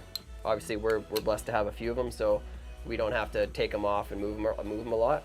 But it's really not a hard thing to do, anyways. So, yeah, hopefully that answers your question. Yeah. Mike, I know you reached out to me, and I'm gonna put pressure on you just a little more each time, but you got to jump on the podcast. Mm-hmm. It's pretty powerful. Your story, what you've kind of filled me in on, and I know it can be daunting to talk or to be on a podcast or whatever, but trust me, guys, it's like, it's a non-judgmental, it's a vulnerable, it's an easy place to just talk about your story. There's no right or wrongs about how you sound. It's just me and you talking, me listening to you, and listen to some of them there. You know, Chaz's story, I think, was the last one. Mm-hmm. But yeah, Eric, my dad passed away 20 years ago at the age of 60. I have 2 boys, late teens and early 20s. I love my boys as much as my dad loved me, and thank you for sharing. Well, that's pretty awesome. Your boys are super lucky there, Eric. Jason's kids are obviously sleeping because he's back, and spending time with the family on the water means the world. Yeah. Jim James William Crawford, I think he said something about getting to spend time with his dad, who's no longer with us, and his boys. James is James. Jim's probably one of the greatest family men that I know, and he's also my neighbor, and I'm pretty honored to have him on my corner of the street. Mm-hmm. How many Norvises does Tim have? Well, not enough. 1. Ren has 1, and then there's a couple that kind of belong to the roving show, so 4 if you want to say. Yeah, so we're gonna get tying here. Yeah, Roman, trust me, brother, we're gonna get that happening to you. So Yeah, $50 we'll figure for the that one green Norvise since you're not using it. Not using Well, it right now. That's $50 a day. Well, is that he's renting it? Maybe Oh, Ken maybe- wants maybe to he's rent renting it. it, yeah. If you guys are interested in the Norvise, you can go to Rocky Mountain Fly Shop because they are a Norvise dealer now, and that's awesome. Well, it's crazy. They've sent, how many have they sold this month Yeah, already? he's like 6 or 7. He said. That's wild. And that's you guys. We know, like, that's amazing. Yeah. Our local people for supporting him. It's amazing. Yeah. We'll Would get love that to story, hear your Brian. story, Dana. Yeah. So the only story I have of me is what you saw in the intro. I run around in a leopard print bikini. Is it? It's Who not a thankfully bikini. wasn't a bikini. Yeah. Well, there was leggings. So. Yeah, Um, all the same. Roman, hit me up. You want to tell your story? Like talk to the guys that have done it. Cam, Chaz, Mark's told his story. I'm holding off on my closest friends here. Just I don't want to tell all the close friends stories. So We need some others. okay. All right. All right. Let's jump back and tie some flies. So which thread should they throw in there? Timbo? Yeah. Actually, I'm gonna use a combination of two. I'm gonna grab a 140. Doesn't really matter the color. UTC 140, like olive or black is fine. Up for the head when I'm tying in the deer hair, as I've told you many times, I prefer my heavier thread. I'm gonna go to a GSP 200 so that I can apply all the pressure that I want when it comes to the deer hair. So those will be the two threads I'm using. Okay. This next one. So, SOS, remember, SOS gets a pause. It gets a momentary pause. 2-1 flames, that's a good thing. Okay, guys, reach out. Tell your story. Don't be shy. You could just talk to me. We don't have to do it on the podcast. And hopefully... Yeah, Marvin bought his Magnum hubs and the saltwater jaws from the Rocky Mountain Fly Shop. They are awesome. Nice. They're growing. They're becoming a pretty awesome, not that they weren't awesome, but their stock is building. And if you guys keep supporting them, selfishly, we've got a fly shop in town here that Yeah. has a lot of really good stock. So Epic. that's how we build up fly shops. We keep supporting them. Yeah, exactly. Yeah, okay. Cam's got 140, so maybe Cam, you want 240. Just all right. Let's yes, turn indeed. over to this camera and rock and roll. Okay, guys, so we are going to, Dana will adjust that camera briefly. We're going to be tying out of this kit now, so it looks a little bit different. It's the one with all the legs in it, obviously. So this fly, it's Galloups Nancy P. So be careful when you're taking stuff out of the bags, as always, because you'll have extra hooks falling about. You're going to need a pair of dumbbell eyes for this fly, which are going to fall out of that bag as well. So go ahead and get the bag open. We'll get the materials out. Be careful, guys, because there is loose deer hair in there, and that is going to be I will say, probably the biggest piece that will bring you frustration in learning to tie this fly, is the deer hair portion. So do yourself a favor and keep it as organized as possible, and we'll try to walk you through this one. What I'll say is the fly itself, and a lot of people with streamers get intimidated by them, but the truth of the matter is, streamers are just larger scale techniques to use on dry flies or nymphs. So it's actually easier, and the actual body of this fly is very, very simple. No complication really comes until you get to the head where you're tying in the deer hair and such. So we'll take her slow. We'll walk you through this, and we'll come out the other side okay.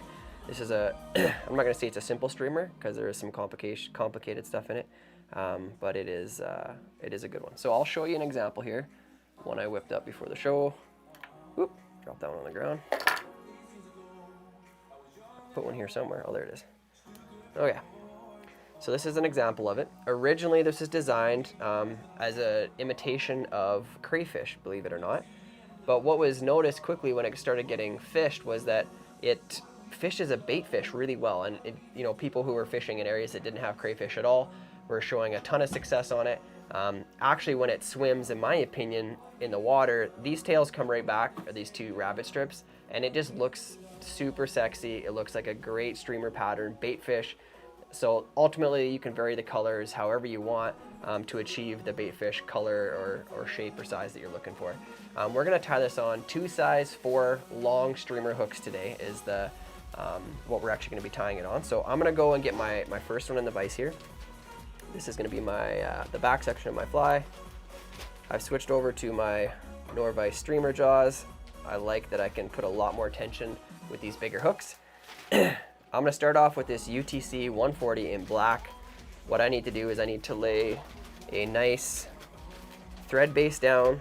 So I'm going to start it behind the head, and let's just go and lay a nice thread base all the way into the back end of this fly. And then we'll leave that thread right there. The first thing we're going to do is we are going to take, we have lots of silly legs in here, so we're going to be tying them in twice. So I'm going to take 3 of them. Why 3? I don't know, just the number I like when I tie this fly. I'm going to take 3 of them. So like so.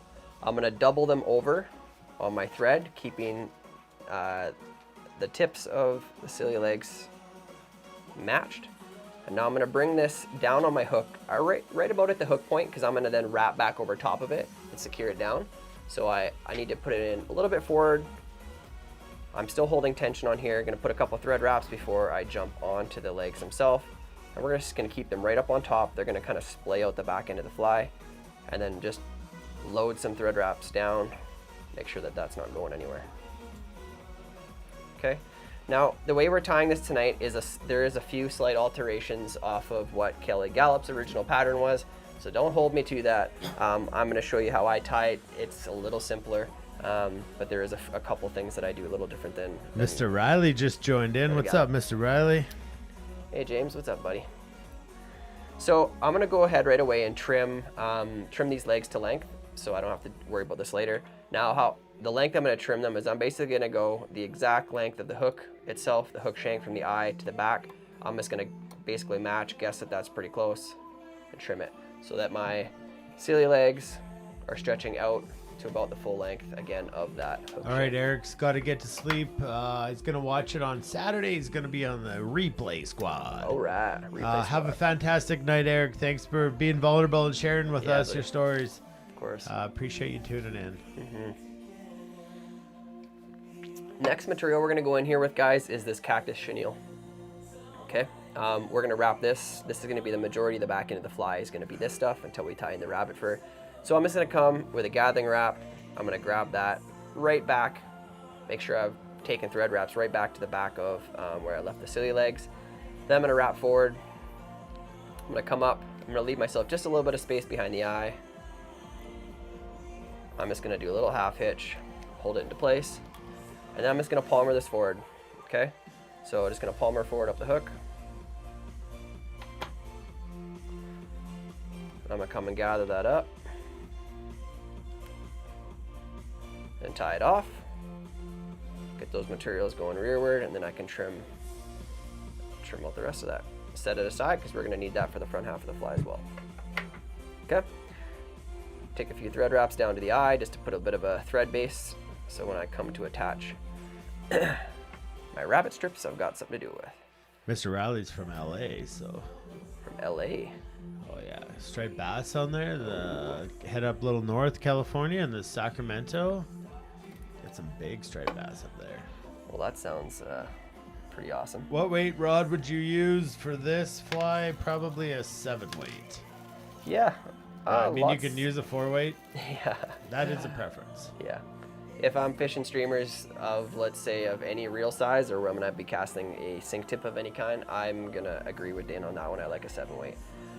You can get away with a 6 weight. I think we carry a 6 weight a lot just because we can be pretty versatile with it. You can fish about anything with it. And the big thing about this is, like, it's just, is it easier to cast?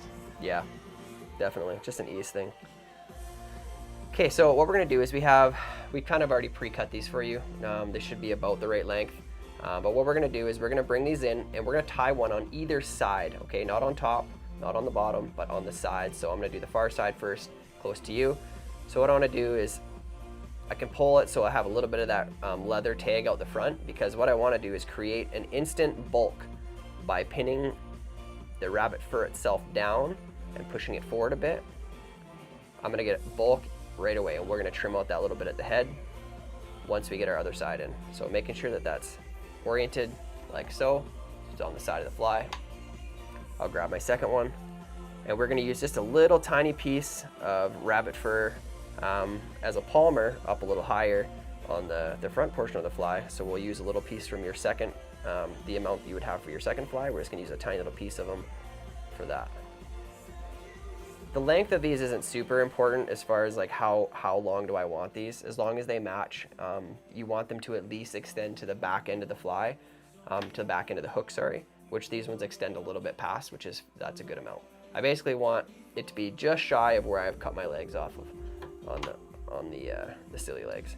Hold tight. SOS. Kellen, SOS, the string snapped. Ooh.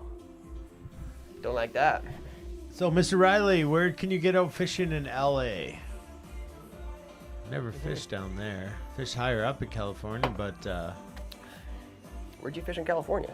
Sacramento. Brad. Oh yeah. Brad's from there. Yeah. What did you fish there? The Is that what you upper fished? Sacramento. No, but what did you fish as far as species?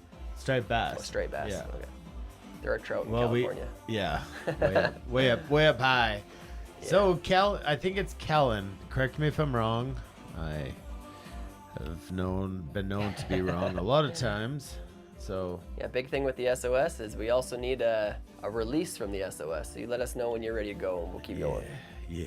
Yeah. Release from the SOS. Release from the SOS. Try to see if I have any other fun things to put on the screen, but the baking cam Oh, it looks like he's is okay. Looks like he's good. He's got his thread back. good. All right. So as you can see here, I have a little bit of this leather out front that's extending. So I'm just gonna come in here and trim it out on both sides. Making sure you try to stay away from your thread. I'm gonna lay a few more wraps down. We really want that to be secure. And then I'm gonna take my whip finisher, do a 3 or 4 turn whip finish, and we'll put a little bit of head cement on there. Like so. Come in and trim out. And yeah, I'm not gonna get crazy with any UV or anything here. I'm just gonna take my Sally Hansen. All I wanna do is drive a thin head cement like this into those wraps all the way around. Just biggest thing is I don't want those rabbit fur strips to move at all on me. Obviously I want them to move lots in the water, but I don't want them to move from where I tied them in. And I'm gonna just pop that out of the vise, set it aside for a moment. We will come back to it very soon. Wow.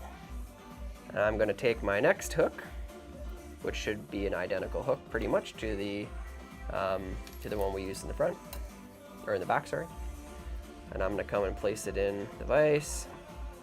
And the first thing we need to do is we need to attach the back end of the fly to this. So how we're gonna do that, I'm gonna start off again with my UTC in black. I will be switching threads over here by the time I get to the head.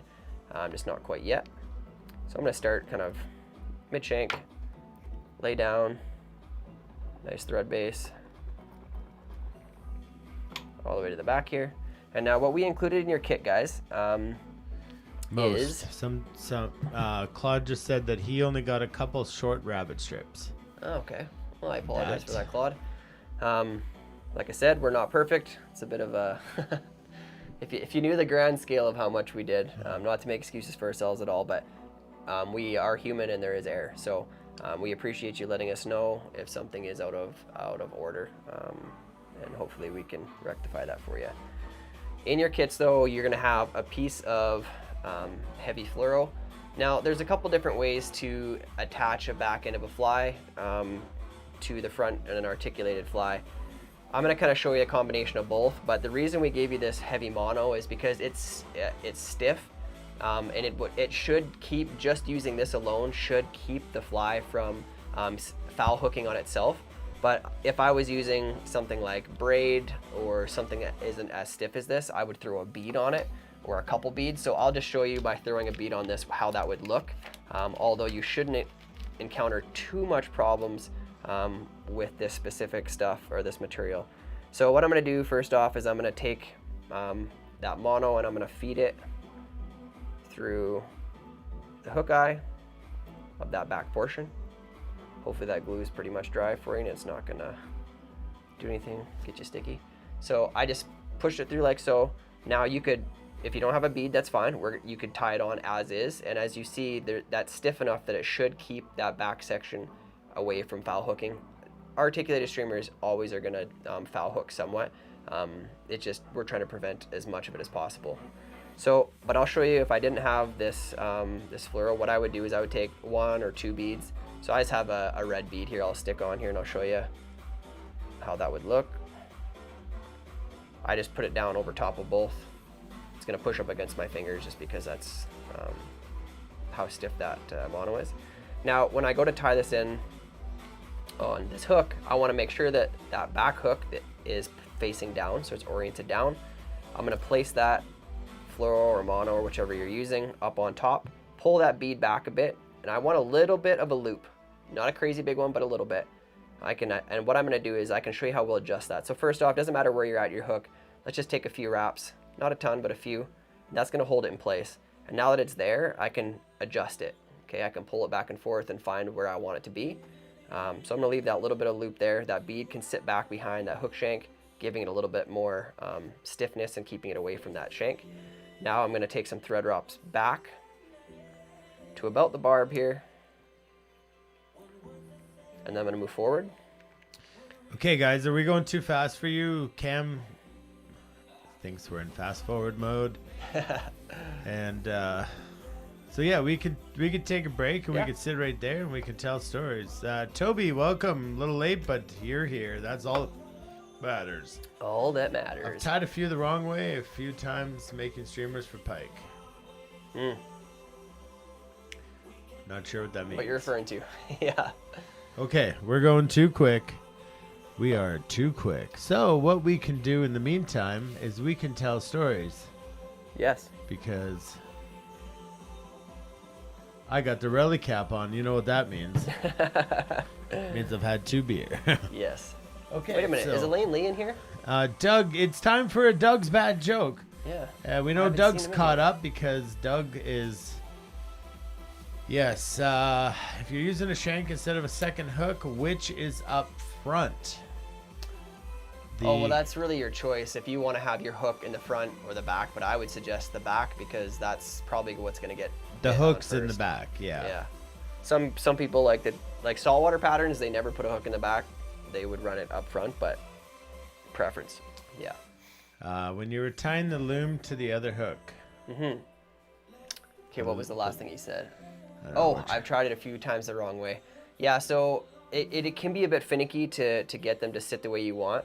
But once you get that orientation figured out, I basically come in and I pinch whatever, if it's wire or mono, whatever, I pinch it on there, make sure that it's sitting where I want in the back before I start that wrap to pin it down. And then like you see or saw, I did like 10 wraps and then I could still adjust it. That's kind of the key thing to be able to get it right where you want it. Yes. Yes. Yes.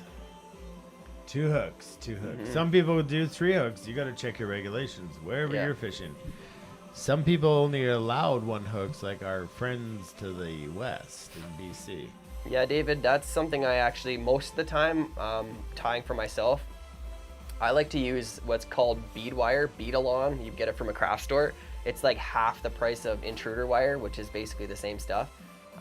I really like the wire. I just think it's maybe a little bit more sick. It's trout. We're not catching 50-pound tarpon or anything, but yeah, I think that's the way to go. It's not expensive, so yeah. If it was legal in BC, I would do 2. Yeah, BC's only one barbless hook.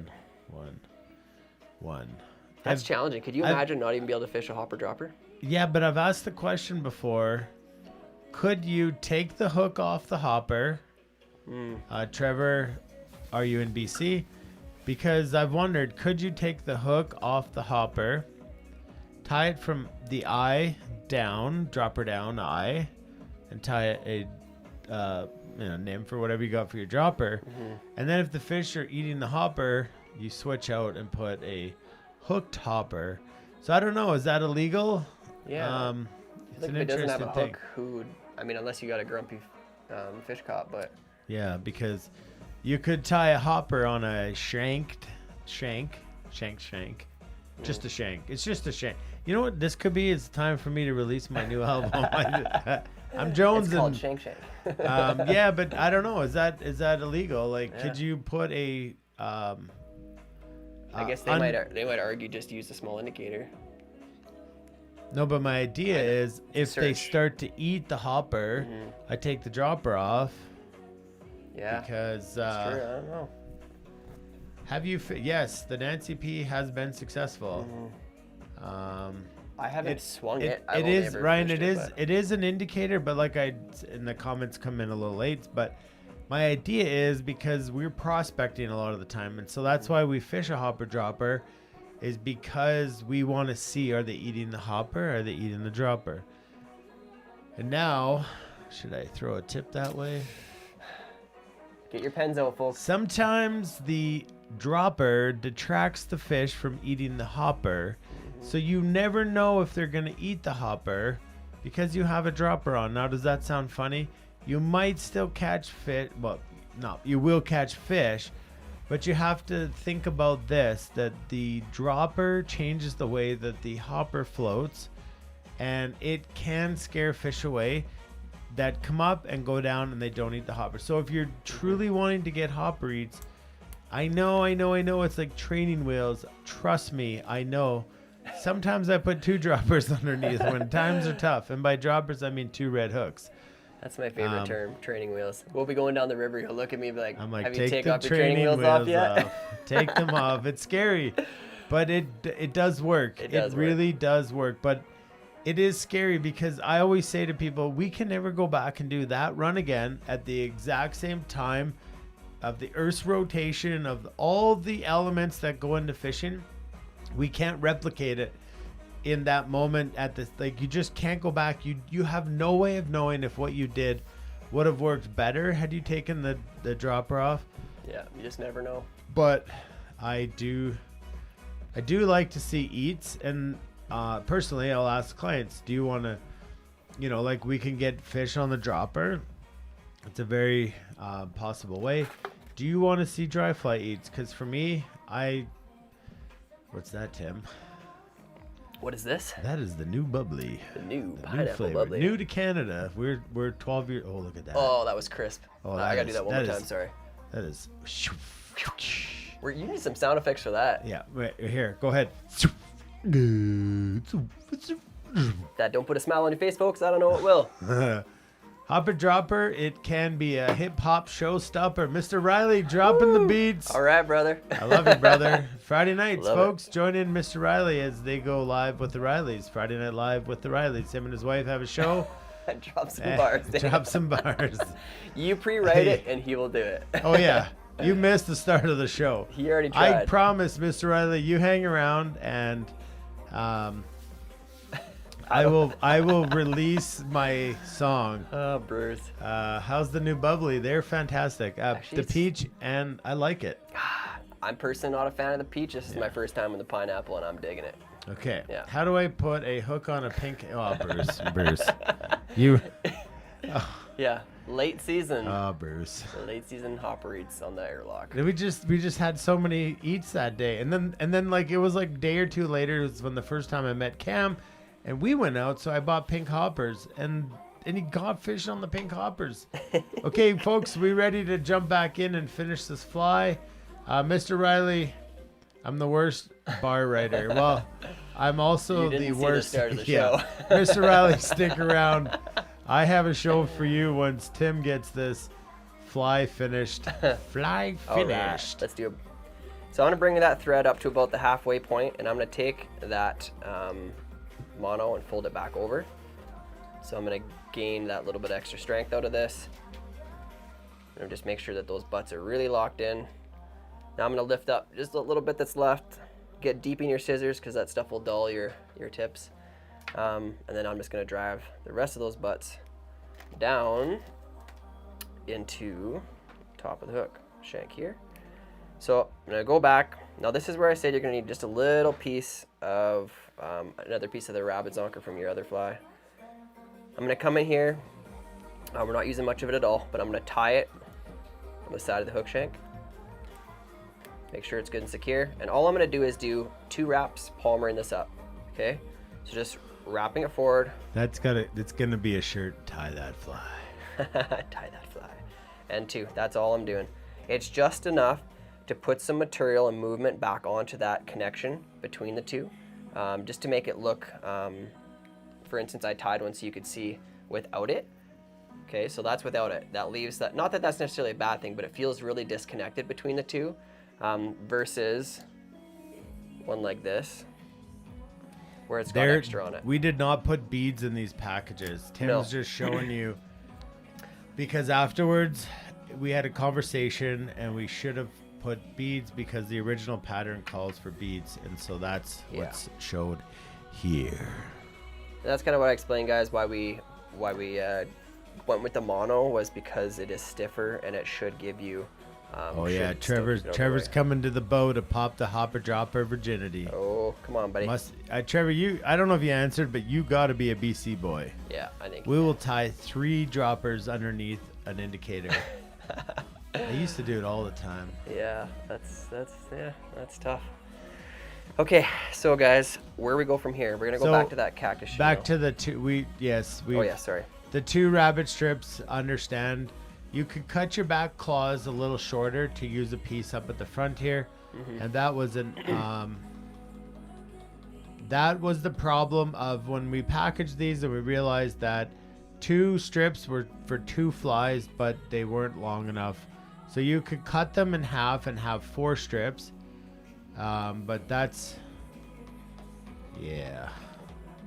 work with us, guys. This is a process, so we're you learning too.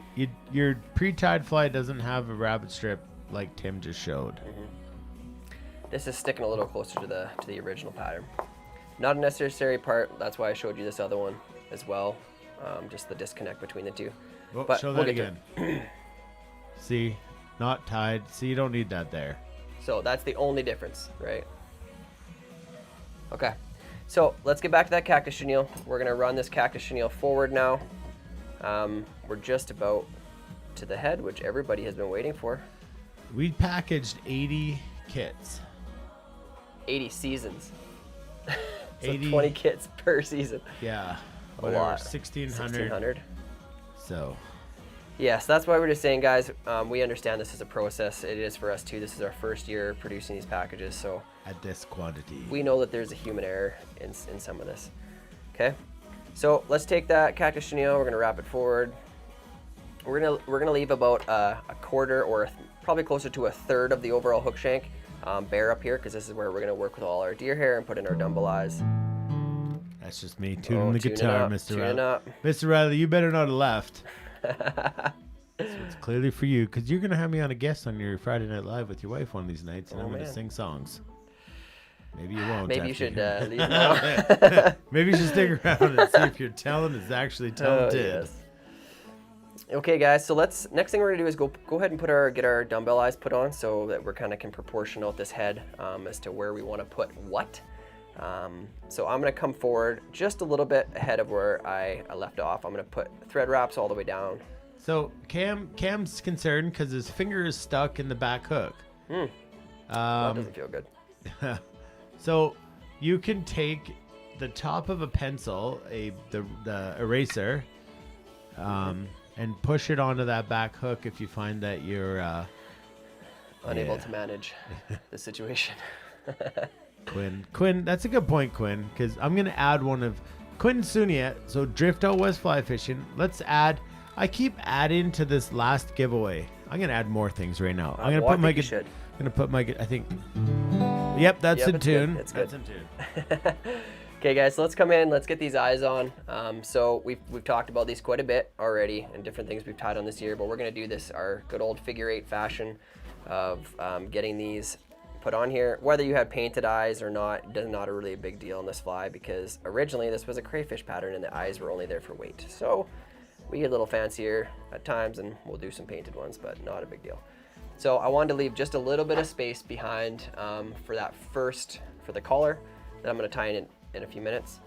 Now all I need to do is I want to keep those eyes nice and even. Currently you'll see that I still have the eyes up on top of the hook shank, which I will rotate them to the bottom momentarily, as they already want to do that on their own. So I'm going to bring them to the bottom. Now why do I have them on the bottom? Well, as we've talked about before, if I want the hooks to ride down, then I need the eyes to be on the bottom of the hook shank, because that's where all the weight is, and that's where it's going to cause the fly to turn over and sit with the most weight facing down. Okay, so now I just need to make sure I have those good and secure. So that's some figure 8s where I'm going around just the eyes themselves in a figure 8 motion. Also, I want to go around just the eyes and not the hook shank, which looks like that. Okay, so if I show you from the side, that looks like that, just going around only the eyes. That really pulls all those threads together that I've been kind of going back and forth over. A couple more in each direction. When you feel like it's good and secure, I want you to go in there and put a little bit of head cement on it just to kind of lock that in place. I'm just going to come in here with my Sally Hansen's. Put some right there, and I like to put it on that top side because that's where it's really connecting to the hook itself. The underside are just thread wraps that happen to be over there because of what I was doing on the other side. Okay, now guys, this can be an intimidating part. The deer hair that we've spun already this year, we haven't put it on around eyes. Okay, so this changes the game. We're not going to be able to just go full on and just spin big clumps. We're going to be putting a little bit on top, a little bit on the bottom, a little bit on top, a little bit on the bottom, to get around these eyes and make sure we don't have any gaps, because when we're done this, I'll find this one here that I tied, we don't want there to be any gaps, right? So imagine that if I didn't get in and around those eyes, there would be portions that didn't have hair on them, okay? So the amount of hair, you might end up using all the hair that we gave you to do this, and that's okay, because until you've tied a lot of these, proportions are hard to understand, just because maybe you tie it too sparse, maybe you tie it too heavy.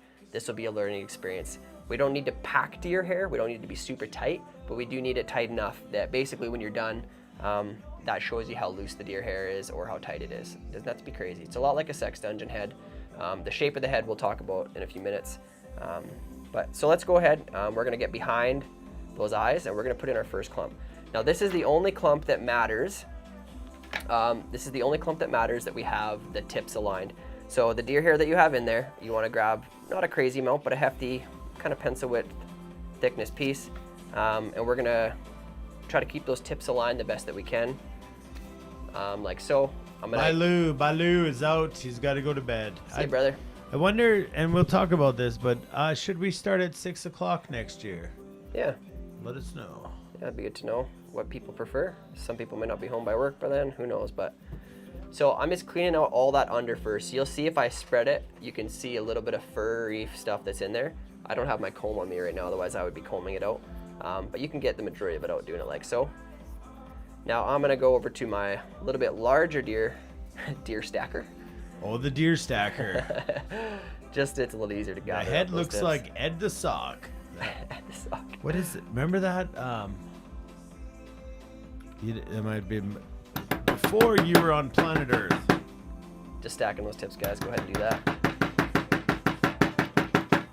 Okay. Now before I pull those out, there's one piece here I almost forgot and I don't want to do it. So we're gonna go, we need to grab some more of those silly legs. So this time I'm gonna grab another set of 3 because I just like the 3s. And we're gonna tie these in right behind these dumbbell eyes. So I'm gonna double them over again, just like I did the last time. I'm gonna bring them down so they're like so, but this time I'm gonna do it a little differently because I wanna separate them. I want 3 to be on one side of the hook shank and 3 on the other. Oh yeah, Much Music with Ed the Sock. Oh, nice. Just like Electric Circus. So it looks like so, guys. I want it to come off both sides. So I'm gonna grab it with my fingers and pull it rearward and down over the sides, and then take some thread wraps back over top of them. Sorry, it's kind of awkward for me doing it at the side, but hopefully you can see that. And that is gonna secure them on the near and far side of the fly so that they stay out there. Now, as far as length is concerned, don't worry about that right now. I actually normally leave them full length anyways, but this is a little trick that I use. Material clips are great, but they don't always work very well. So I like some hair clips. Come in here, and now all that stuff is out of my way, and it shouldn't come in and bother me when I'm trying to do the rest of this, because working around this hair can be kind of annoying. Okay, so that first stack of hair in my stacker, I'm gonna pull it off so it's headed rearward. Now we don't want this collar to go all the way around this fly. We want it only to be on the top. So it's important. So I got my, that looks about a pretty good clump. It's about a pencil thickness. Now I like to, like we did with our caddis a moment ago, a couple theories here. You could not trim off the butts and just tie it in and use the butts into the overall hair. Head, but I find that there's actually a fairly big disconnect between the butts then and the tips. They don't seem to meld really well back by the collar. So I'm actually gonna trim them ahead of time. So I want my collar to come roughly, oh, like I want it to extend almost to the hook point. Okay, so when Scotty, it was right. It was Triumph, the insult comic dog. okay, no idea what you're talking about. So once I got that measurement, Cam cries bingo. I'm gonna come in here and trim out, but keep a good hold on that What hair. scissors were you using? Yeah, they're good. They're It great is. scissors. Yeah. Actually, now you're gonna see how versatile this can be. I got this in my hand. I'm gonna switch over to my other thread. I almost made that mistake. That would have been a bummer. All I'm gonna do is, I'll half hitch that just to get it out of the way. This is not as easy to do with deer hair in your hand. And then I'm gonna go to my UTC 200, or sorry, my GSP 200. Oh yeah, that's the best thread out there for Cam. It wouldn't be a bad idea. Okay. I can pull a lot more tension on this, guys. That's why I switched over to it. And somehow I've still got this deer hair appropriately held. So again, I like the caddis we tied. I don't want this to go around the edges or to the bottom. Or the edge is okay, but not to the bottom. So I'm gonna pinch this, keeping those butts right behind the eye. Keep it pinched on top. I'm gonna go 1, 2, and I'm gonna pull up hard. Okay, so you can watch, you're gonna see those butts flare into like a little dome, and I'm gonna drive thread wraps through those butts. Okay, and when I let go of this, there's your collar. See how slick that is? If you leave the butts on there, you never quite get that nice even. It didn't go all the way around. It stopped right where I wanted it to on those legs on either side. That's a pretty simple process. Hair clips and nail polish. Yeah. Yeah, now we just need to get some Yes. finger products for your wow. nails, for your actual products for your Still- actual nails. Still waiting on that sponsorship. Where's Trout Maharishi? Yeah, I haven't heard of him He tonight. said he was making special brownies for tonight. I think he got took too them a little involved. too early. Okay, so now all we're gonna do is we're gonna start layering a little clump on the top, little clump on the bottom, little clump on top, bottom, blah, blah, blah, blah, until we get in front of the eyes. And then we're gonna do one big spin and then we're done. Okay, so I'm gonna start up here actually in the top. Now these clumps are gonna be about half the size of the one that we just did. And I don't have to stack them. In fact, that you shouldn't. I'm gonna trim out the tips because the reason I trim all those tips is because I don't want them to be confused when I spin or when I tighten these down. I don't want extra tips to be in there because when I come to trim this, I want it to be a definite separation between the tips and the butt section. So I'm just gonna trim out those tips, make sure they're not on there. Now I'm gonna come in here. I'm gonna lay this at like a 45 up around where I just was. So this is gonna be just behind the eyes. Same deal. I'm gonna start pulling tight. I'm gonna do one more wrap and pull up hard. So there, now I've flared that chunk on top of the eye. I'm gonna pull all that back, put a couple thread wraps behind it. Now I'm gonna flip over, same deal. I'm gonna grab another chunk about the same, about half a pencil thickness. And we're gonna put it on the bottom this time. Now these amounts, guys, it's honestly, it just takes time of messing with the deer hair. I know it is overwhelming at first. The techniques actually aren't that difficult, but I'll say it this way, your first one's probably not gonna be excellent, and that's okay. It takes time. I know my first few were not good looking either. And you do all the work, it's frustrating because you do all the work of getting this hair put on there and then you screw it up when you trim it and you kind of get mad, but ugly flies catch fish too, so don't worry about that.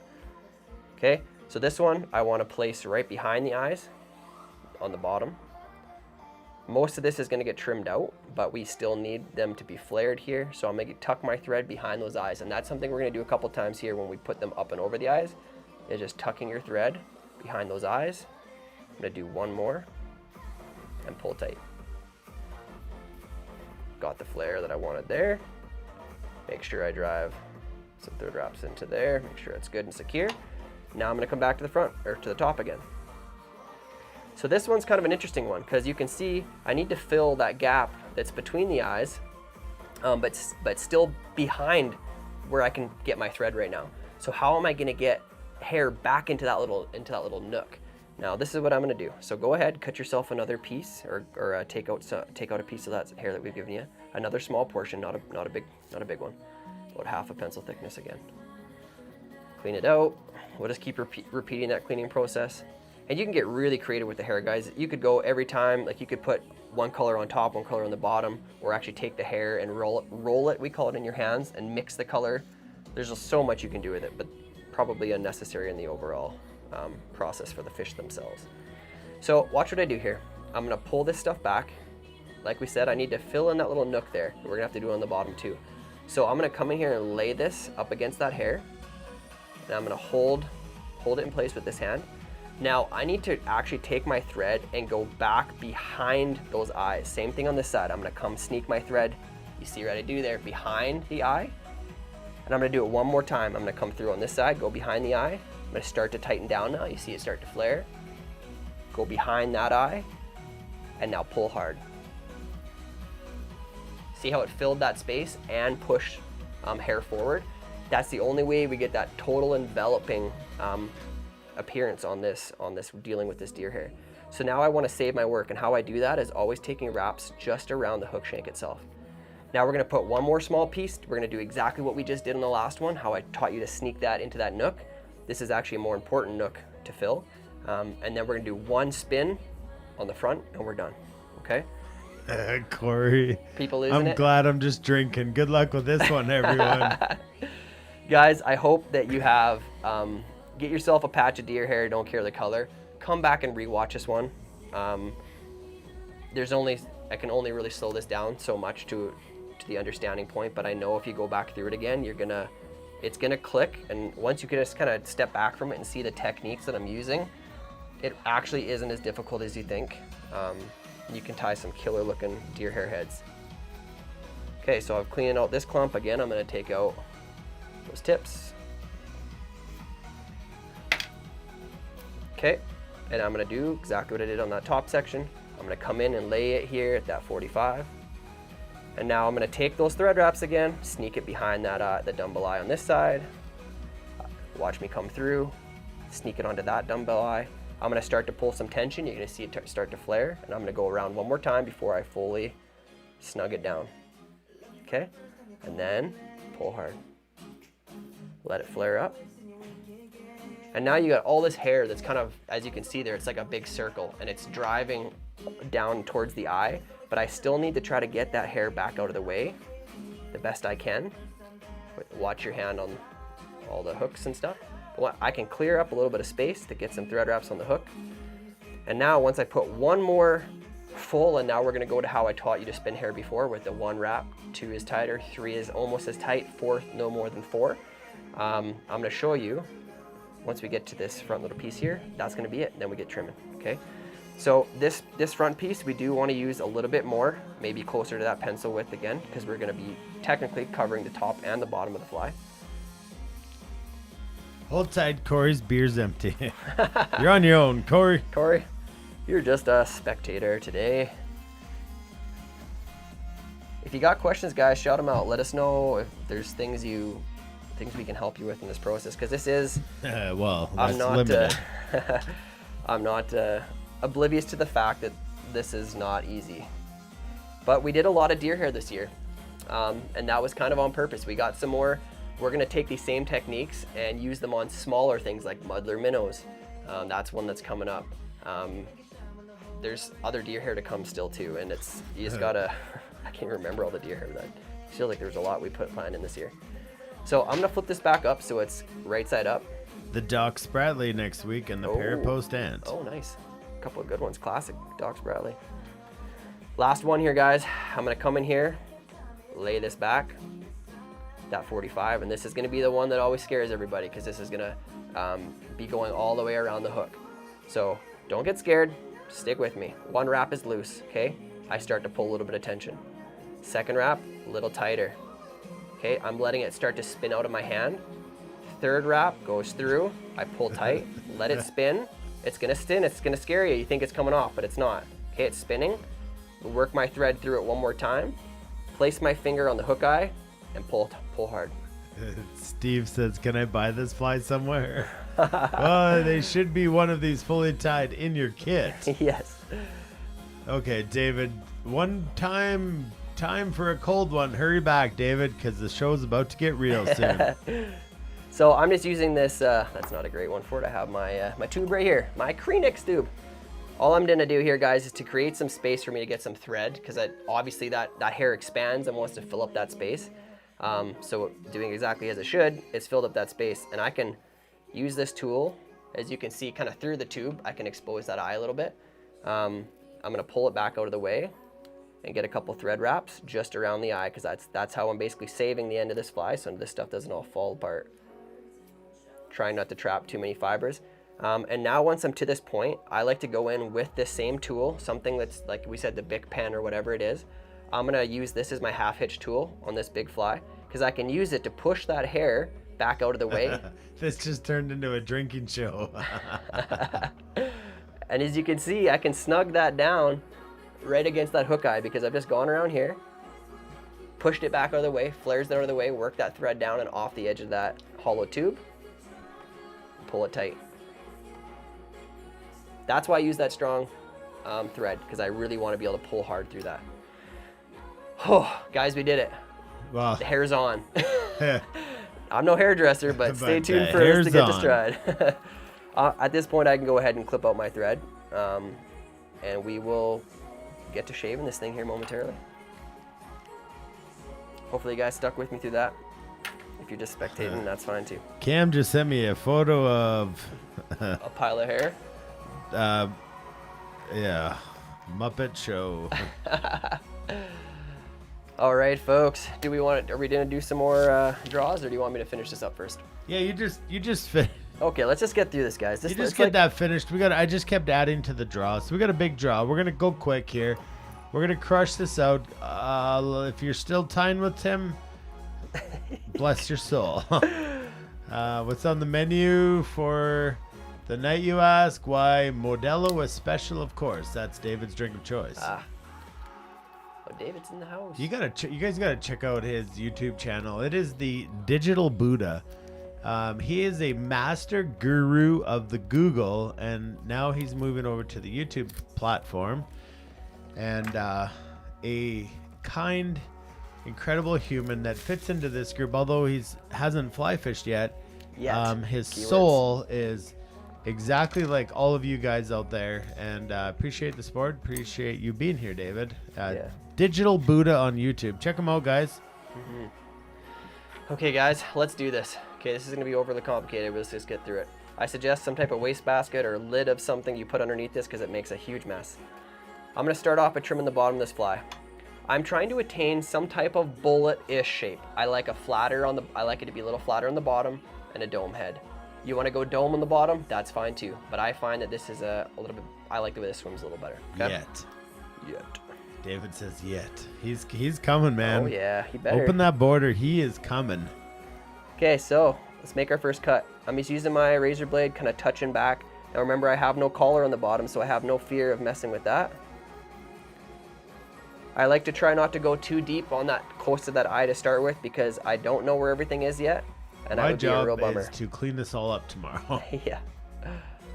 And the key with this is, guys, is you come in and you just touch. I'm taking just little bits at a time. I'm not trying to take off the whole thing, because that's how you end up cutting your legs out, cutting all your material out, and it's kind of a bummer when that happens, okay? So there, got just a general flat bottom on this now. I'm gonna flip it over. Now this guy here bends, obviously, like so. So I'm gonna come in here, kind of creating a bit of a dome. I'm gonna start closer to the eye and start pressing and working my way back in that dome shape, okay? Now this top side, I gotta be careful, because I don't wanna cut into my collar. So I'm slowly working and pushing back into this hair without cutting into my collar, because that's the part that I really want to save. So that's why I'm just doing little bits at a time. Okay, so I'm pushing. I haven't quite reached the collar yet, because I can still see little butts, but I'm getting close. Little butts. Little butts. Tim, you got a little butt. I got a little butt. Once I get close, I'm gonna come in here and clean up these sides. So I want to be almost down to the eye. Well, not almost. I want to be down to the eye so I can see it. So once you start taking some of this out, you can start to see that the eye's kind of coming clear, so you can see it. We want it to be fairly flush with the eye. And then I'm gonna work this side edge back until I hit my collar again. being very careful not to cut those legs that you've put in there, because they are right behind that hair. I'll come to the other side. So now you can see what that left on that side. Okay. Ooh, look at this. I'm gonna come in here again, and now I'm just trying to mimic what I did on the other side. So I'm gonna come in here, slowly work some of this back again. Once we get the sides clear, the rest of it becomes quite a bit more apparent and easy to work. And then you just do some final touches with the shaping. Good. I've basically come right to my collar already, which is awesome. Now on the bottom, you can see that there's hair that's going back. I don't want the hair there. I want to be able to see that flash, right, that I put underneath that cactus chenille. So I'm going to come in here with my scissors and lift up those hairs and trim them, because I don't want a bunch of hair down on the bottom. I want it to be, I want to see that visible crystal cactusy stuff coming through. So like so, okay, so I can see some of it. So I try to clean up that hair that's in there. Or your fingers off. So yeah, there's Almost there, a guys. razor blade holder that will hold it bent. Yeah, there is. I prefer this I don't like method. them, but yeah, Yes. I like to just have them. So I'm getting close here, guys. I don't quite like how that shape turned out on the bottom. I'm gonna even it out just a little bit. Mark, why doesn't yours look like Tim's? Well, because A little bit of practice. maybe you don't have the pressure that Tim has. Yeah, Going live. I'm under a lot of pressure here, people. David says Tim wants naked bottom. That's a fact. You know me, Dave. Where You know was me Trish tonight? She didn't even tune in and say YOLO. well. She probably did briefly when you were making noise, and Oh, when I Yeah. God, that's artist. That's art, That's Tim. what I meant to I'm say. about to release. You know what? We're not even gonna do bingo for the second one because it's gonna take too long. So what we're going to do is I'll just hold that. But this is gonna be a question based upon our website. So flyfishandbowriver.com, you might want to load that up in your browser somewhere in a second tab and get ready to answer this question coming up for a giveaway which has a lot of stuff and doesn't have my #1 album yet. not yet. Is it an album? Okay, guys, you can literally just It's an EP. you can get crazy with these heads, and I have a tendency of doing that. But that'll fish. Cam, don't bring yours tomorrow. Then you'll overdo it. I like to come in and clean up some of these little guys, especially up around the eye. I can use my cautery tool to actually get the hair back away from the eye. That's one thing I really like about this tool. It allows me to clear that up so that I can get my thread in there. Ken tied it. This one's going on Insta. Yeah. Good job, Ken. Turner Valley Ken. Cam's guessing 333, but There you have it, guys. I'm out. where'd you get the razor blades from?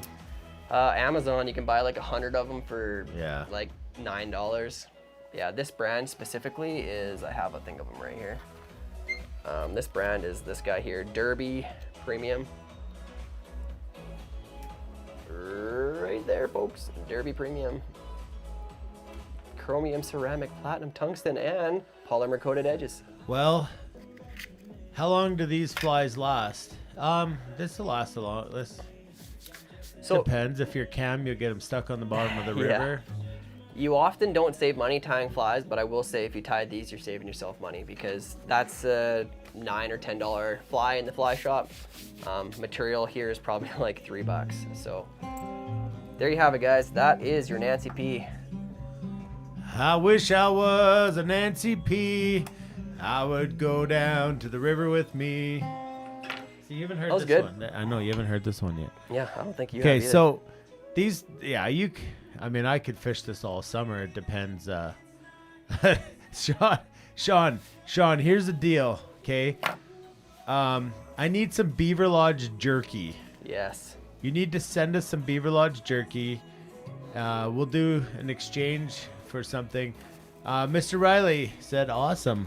Mr. Riley, thank you. Tim says thank you. Yes, thank you. Cam tried to use his lighter to touch it up, but he burst into flames.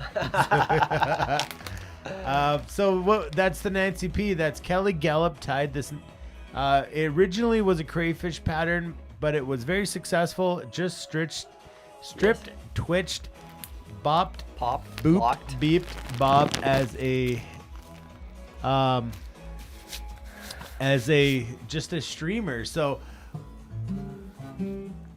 All right. So what we're gonna do for this next giveaway, Is Tim, gonna... you can all that stuff on the Ooh, cooler. what? No All way. that stuff on the cooler. Yes, I know Dang. what you're thinking. You're like, that's not much cooler than Drift you. Out West t-shirt. So all of this stuff coming up, folks, is the giveaway, the final giveaway. We got our new keychains. I wish I coming to ya. was a giveaway. I would load up in a giveaway. Come on, do it for me. Catchfish, sticker pack. What else do we got here? Love oh man, people catch fish. the Shore Nippers. I want a pair of I these told myself. you, Tim, I loaded it up. Whew. What do we got here? We got a bugger pack from Shore. That's killer some hackle that will make your flies look good. And even better, we've got a Shore. That T-shirt. show is a nice old shirt. Boom. It's in a small, so make sure if you win, you're small. Or have a Or child. you just like to not feel your arms. Man, your rhymes are on par. Did I say arms? I meant farms. Well, folks, Tim, you got to figure out how. Okay, so here's the giveaway. Simply, straight. What's that? We got this background music ruining my one. yeah, that's what I was Oh, doing. Sorry, I almost gave away the answer here. Ooh, Just hang on. In my don't do head. that. Okay, folks. So if you go to our website and you go under guided trips, I need to know how many sub-menus we have, how many guided trips you can do, and if you pick the right number, you're Stop gonna singing. win all. That's not. This is Tim. Support me. I support you. Yeah, Okay. You're doing such a good job. I've never heard something like this before. It's a fact.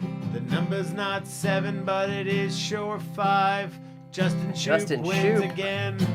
Justin Shoop. Justin Shoop. I think got it, you buddy. won something last time. No, he ordered stickers. I already sent those out. Well, you're getting Well, more. folks, looks like the giveaway gave away. Yes. So for now, went quick. That was quick. Yeah. Yeah. 5,000. David wins. 4,999. He's counting down from the 5,000. All right, folks. You know what today is in Canada? Today is 1 year since the World Health Organization said that COVID-19 would be a national pandemic or an international pandemic or Yeah. oh my goodness, the world will change forever. So that's where I wrote this song last week, and I said, hey, Tim. Yeah. It's good. It's good. Tim, you remember you got the words? If I got the words, I'd be singing them. And Alright. if you want a prize tonight, maybe you want some stickers. Yeah. Order them up. We'll throw them in Order the some package. stickers, and if you didn't win a prize and you want stickers, you can order them too. Just go to the website, www.flyfishingbover.com, click on the store. But wait, Or- there's more. But wait, there's more. To explore. To explore. On our store. My friend Ken Ho tied the fly, and he's from Turner Valley. Oh my goodness. 99 bottles of beer on the wall, 99 bottles of beer. Yeah. James, Mr. Riley, I told you you'd be impressed with my singing. It's a And fact. David's trying to, Breathe. he's trying to sign me, okay? He's calling all his friends at Sony and BMG and probably going to get cut off the internet after tonight, but 0 for 12. Oh man. I don't get to do beers and cheers anymore, so here it is. Yeah, Well, anyways, that's it, folks. That's not it, because we have one more thing for you. Oh, one more? One more Yeah, thing. Mark, remember when they said we'd have to wear masks only for a few weeks? Remember when they told us to was stay awesome. home for 14 days and flatten the curve? Year later, Well, folks. oh my goodness, that curve is that I can't even see this because of these glasses. Oh, yeah. Oh, there it is. Oh, that's the magic, folks, because this is the baking cam. And Tim, are you excited to crush this? You know I am. I know. Okay. All right. Well, what we got to do is get going here. But before we get going, folks, it's time to get a little bit serious on this show, because what matters most is you guys. And if you can't take me serious because of my goofy doofy, Tim, talk to You me. never want to be taken serious. I do. If that's what you came here for, folks. You're not going to get it. So You're going to get it. You're going to get it right now for the next couple 2 or minutes. 3 minutes. So it is that. So that was a white chocolate raspberry something. But Something. just back to the serious part of things. So this is the time of the show that the people who came to tie the flies are probably gone. Those who have a half full can of beer or a bubbly are still here. But what we want to talk about, all jokes aside, is what is your win? Because to me, this is probably my favorite part of the show, and we do keep it till the end. Okay, I gotta figure out how to get the comments a little more central on the screen so that me and Tim can both see them. So, Tim, tell me about your wins. I got some good wins. I'm super pumped. I've been waiting for this week. So go ahead, Tim. Talk to me. All right, wins of the week, guys. This is, like Dane said, this is so special. Love that we get to share this stuff with you. As for me and what my week was like, really the day after I leave here, it's just looking forward to next week. So being here is awesome. I'm very thankful for that. But a couple days ago, just with the way things have been and our restrictions, I actually haven't got to spend much time with my dad. And as you saw in that film, that's a hugely important thing to both me and Ren. And this week we got to go ice fishing outside with him. Got to spend some time with him, had some laughs. And sometimes it's just those little things that my dad's always been someone who centered me in my life, whether it's spiritually, whether it's, just brings me back home, if I've had a hard week, whatever it is. So getting to spend some time with my dad this week was icing on the cake. That's my big win. That's fantastic. That's fantastic. Tell us what you got. I did going not on. spend time with my dad this week. That's probably been 14 months. So if you're watching, Dad, hey, give me a shout. We'll hang out. Yes, Eugene, 100%. We're going to get to your comments. My win. So today I had an appointment. The old hernia thought was in the back of the mind, and it was an awkward appointment, I have to say. A grown man touched me without rubber gloves. I offered to do it, but I said, "You're not a grown man. You're like a child." And I said, "At least put on rubber gloves, because then it will feel a little more clinical." But he didn't stop there. He stared into your eyes. Yes. So, and now Janine's got me. Isn't she beautiful? She is beautiful. Yeah. That's a win every day. That is a win every day. This is the guy in the video. Yes, this is Tim and Ren. Mr. Riley watched it. He's like, "I think I heard Ren say your name." I'm like, yeah. I'm fortunately one of, and her mom. What did she say? Like, it's Dana or it's Dad. Like, who are the people she loves? Dad, with her papa, with Dana, with everyone. Nana. No, like when it was like a year ago, she was telling Trish like who her favorite people were. Oh, like, yeah. Trish was like fifth on the list. Fifth on the list. That's okay. So wins. I fished Friday. I fished Sunday. That's fantastic win. You never really finished your conversation about the man yes. touching me. Anyways, that's been 14 months going through appointments and ultrasounds, whatever. And so today the guy says, "No, man, I don't think this needs anything done with it. I don't think what they thought was it." So yeah, well, have a nice day and carry on. So amazing. that's pretty awesome. Carry on just like normal. It's huge. Normal with a bit of like a scar from him touching me without rubber gloves. But that happens. Another win was my trailer somehow blew out the axles or the whatever. And I got it in and got it fixed, so that's awesome, because otherwise I wouldn't be going fishing tomorrow with Cam and Mrs. Jen Lyle. True story. Another win was got a couple more pretty big video jobs. Yeah. And so that's going to take place next week, and that's really cool for the off season, because sometimes we crawl through the off season to get to the season. For all you guys out there wanting to guide, it's a fantastic job, but the off season you have to find something that works. So that's my wins. I had a really good week. The like Mark said, the fresh air, the sun. I got another week with my dog. And just if you don't know the backstory, in middle of August, they told us we had to put our dog down in like the next 2 days, and here we are 7 months later, and he's getting older and he's getting sore, but every morning we get to go for a dog walk together, and I cherish those moments. It's a happy place. So now let's get to you guys. So I've already posted a bunch of the comments up there. Blake's 500 days sober, found fly fishing when I was in rehab, and I've been in love with it ever since. Helps to film. Blake, get in touch with me. We want to tell your story on Fly Fishing Saves Lives, and that is so fantastic. Amazing. My win is hanging out with you guys while my wife and I laugh till my sides hurt. Well, we do our best. So Quinn here, 26 years of marriage. Props to you, man. That's so Quinn's Drift Out West Fly Fishing, who's donated the stuff for the giveaways, and Justin won that one on the second one. My win was the first float of the year Sunday, and that's also something I didn't add to the win column, was seeing a bunch of the Thursday Night Live guys on the shore. It just, like the river's my home, and getting to see my people, the good people out there, is super awesome. Mark says, my beautiful girlfriend coming out ice fishing, and we hammered on the pike and turned them all loose. My home is on the water, and I love being with the people that I love. Yeah. Got to meet Mark today. Dropped off his stuff. Awesome. Yes, yeah. So nice to put a face to the name. Get another cool cat coming in. Yeah. Jen, today one of my son's classmates' parents went to the hospital to have their second child and asked us to watch my son's classmate as they cannot have their parents help with COVID and their age. Is a big honor to help out. A win to me to be able to help these great people.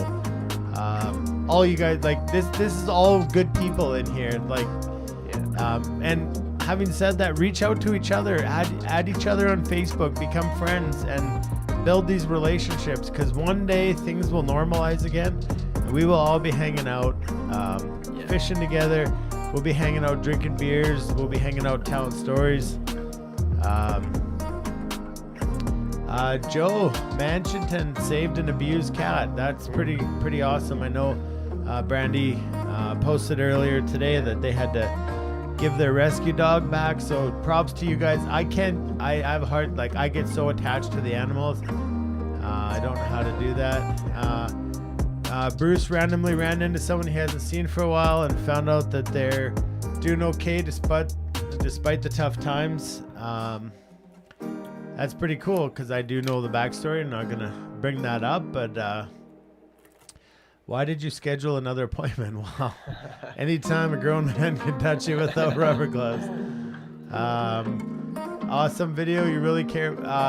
It's always about the people. And also, we didn't win the 2020 Fly Fishing Film Festival with our film, The 9-Foot Rod. That came out today. But it's an honor to just be in that film festival with the amount of people that enter it, and just to be able to tell our story. And it's not about winning, it's about sharing our story. And right there, it's always about the people is a line from there.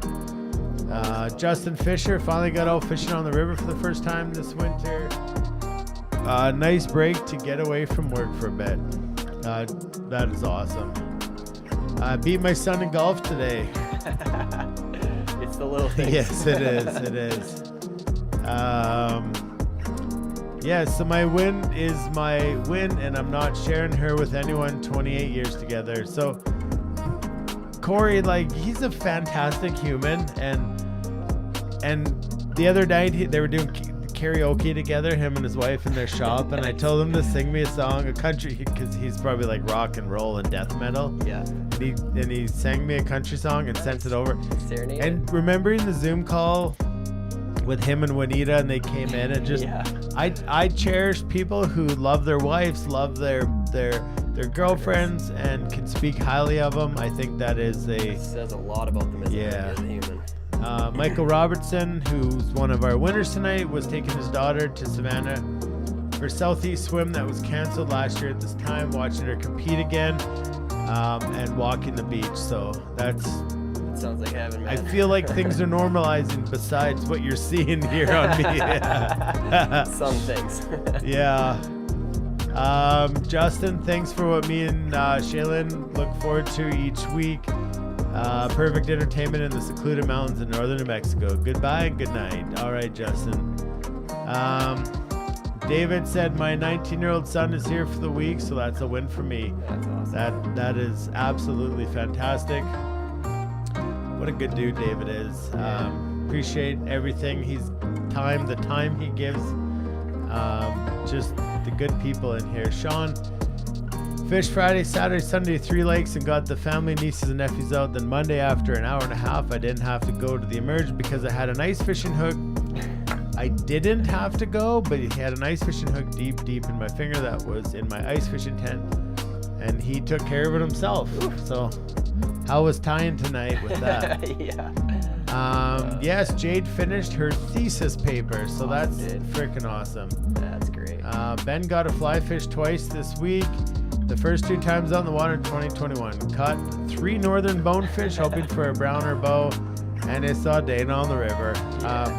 When you see good people out there, it's just like it makes my day. Mr. Riley, what's your win? I got to take his son to football practice. No fall football due to COVID. Happy to have 4 games of high school football in April. That's epic. Absolutely fantastic. Feels like we can start to breathe again. It's like, oh, we're so ready for this. No, don't take it away from us. Ryan said the shop picked up and my family loves each other, so that is my win. And that is a beautiful win. The chats with us today on our drift boat, and Jim, always appreciate when you stop by and just sit out in the driveway and BS, and it was good to have Tim here today and hang out in those chats. I don't think you know how special that is to me. And Justin bought his Dream Hardy rod today, and ooh, that's nice.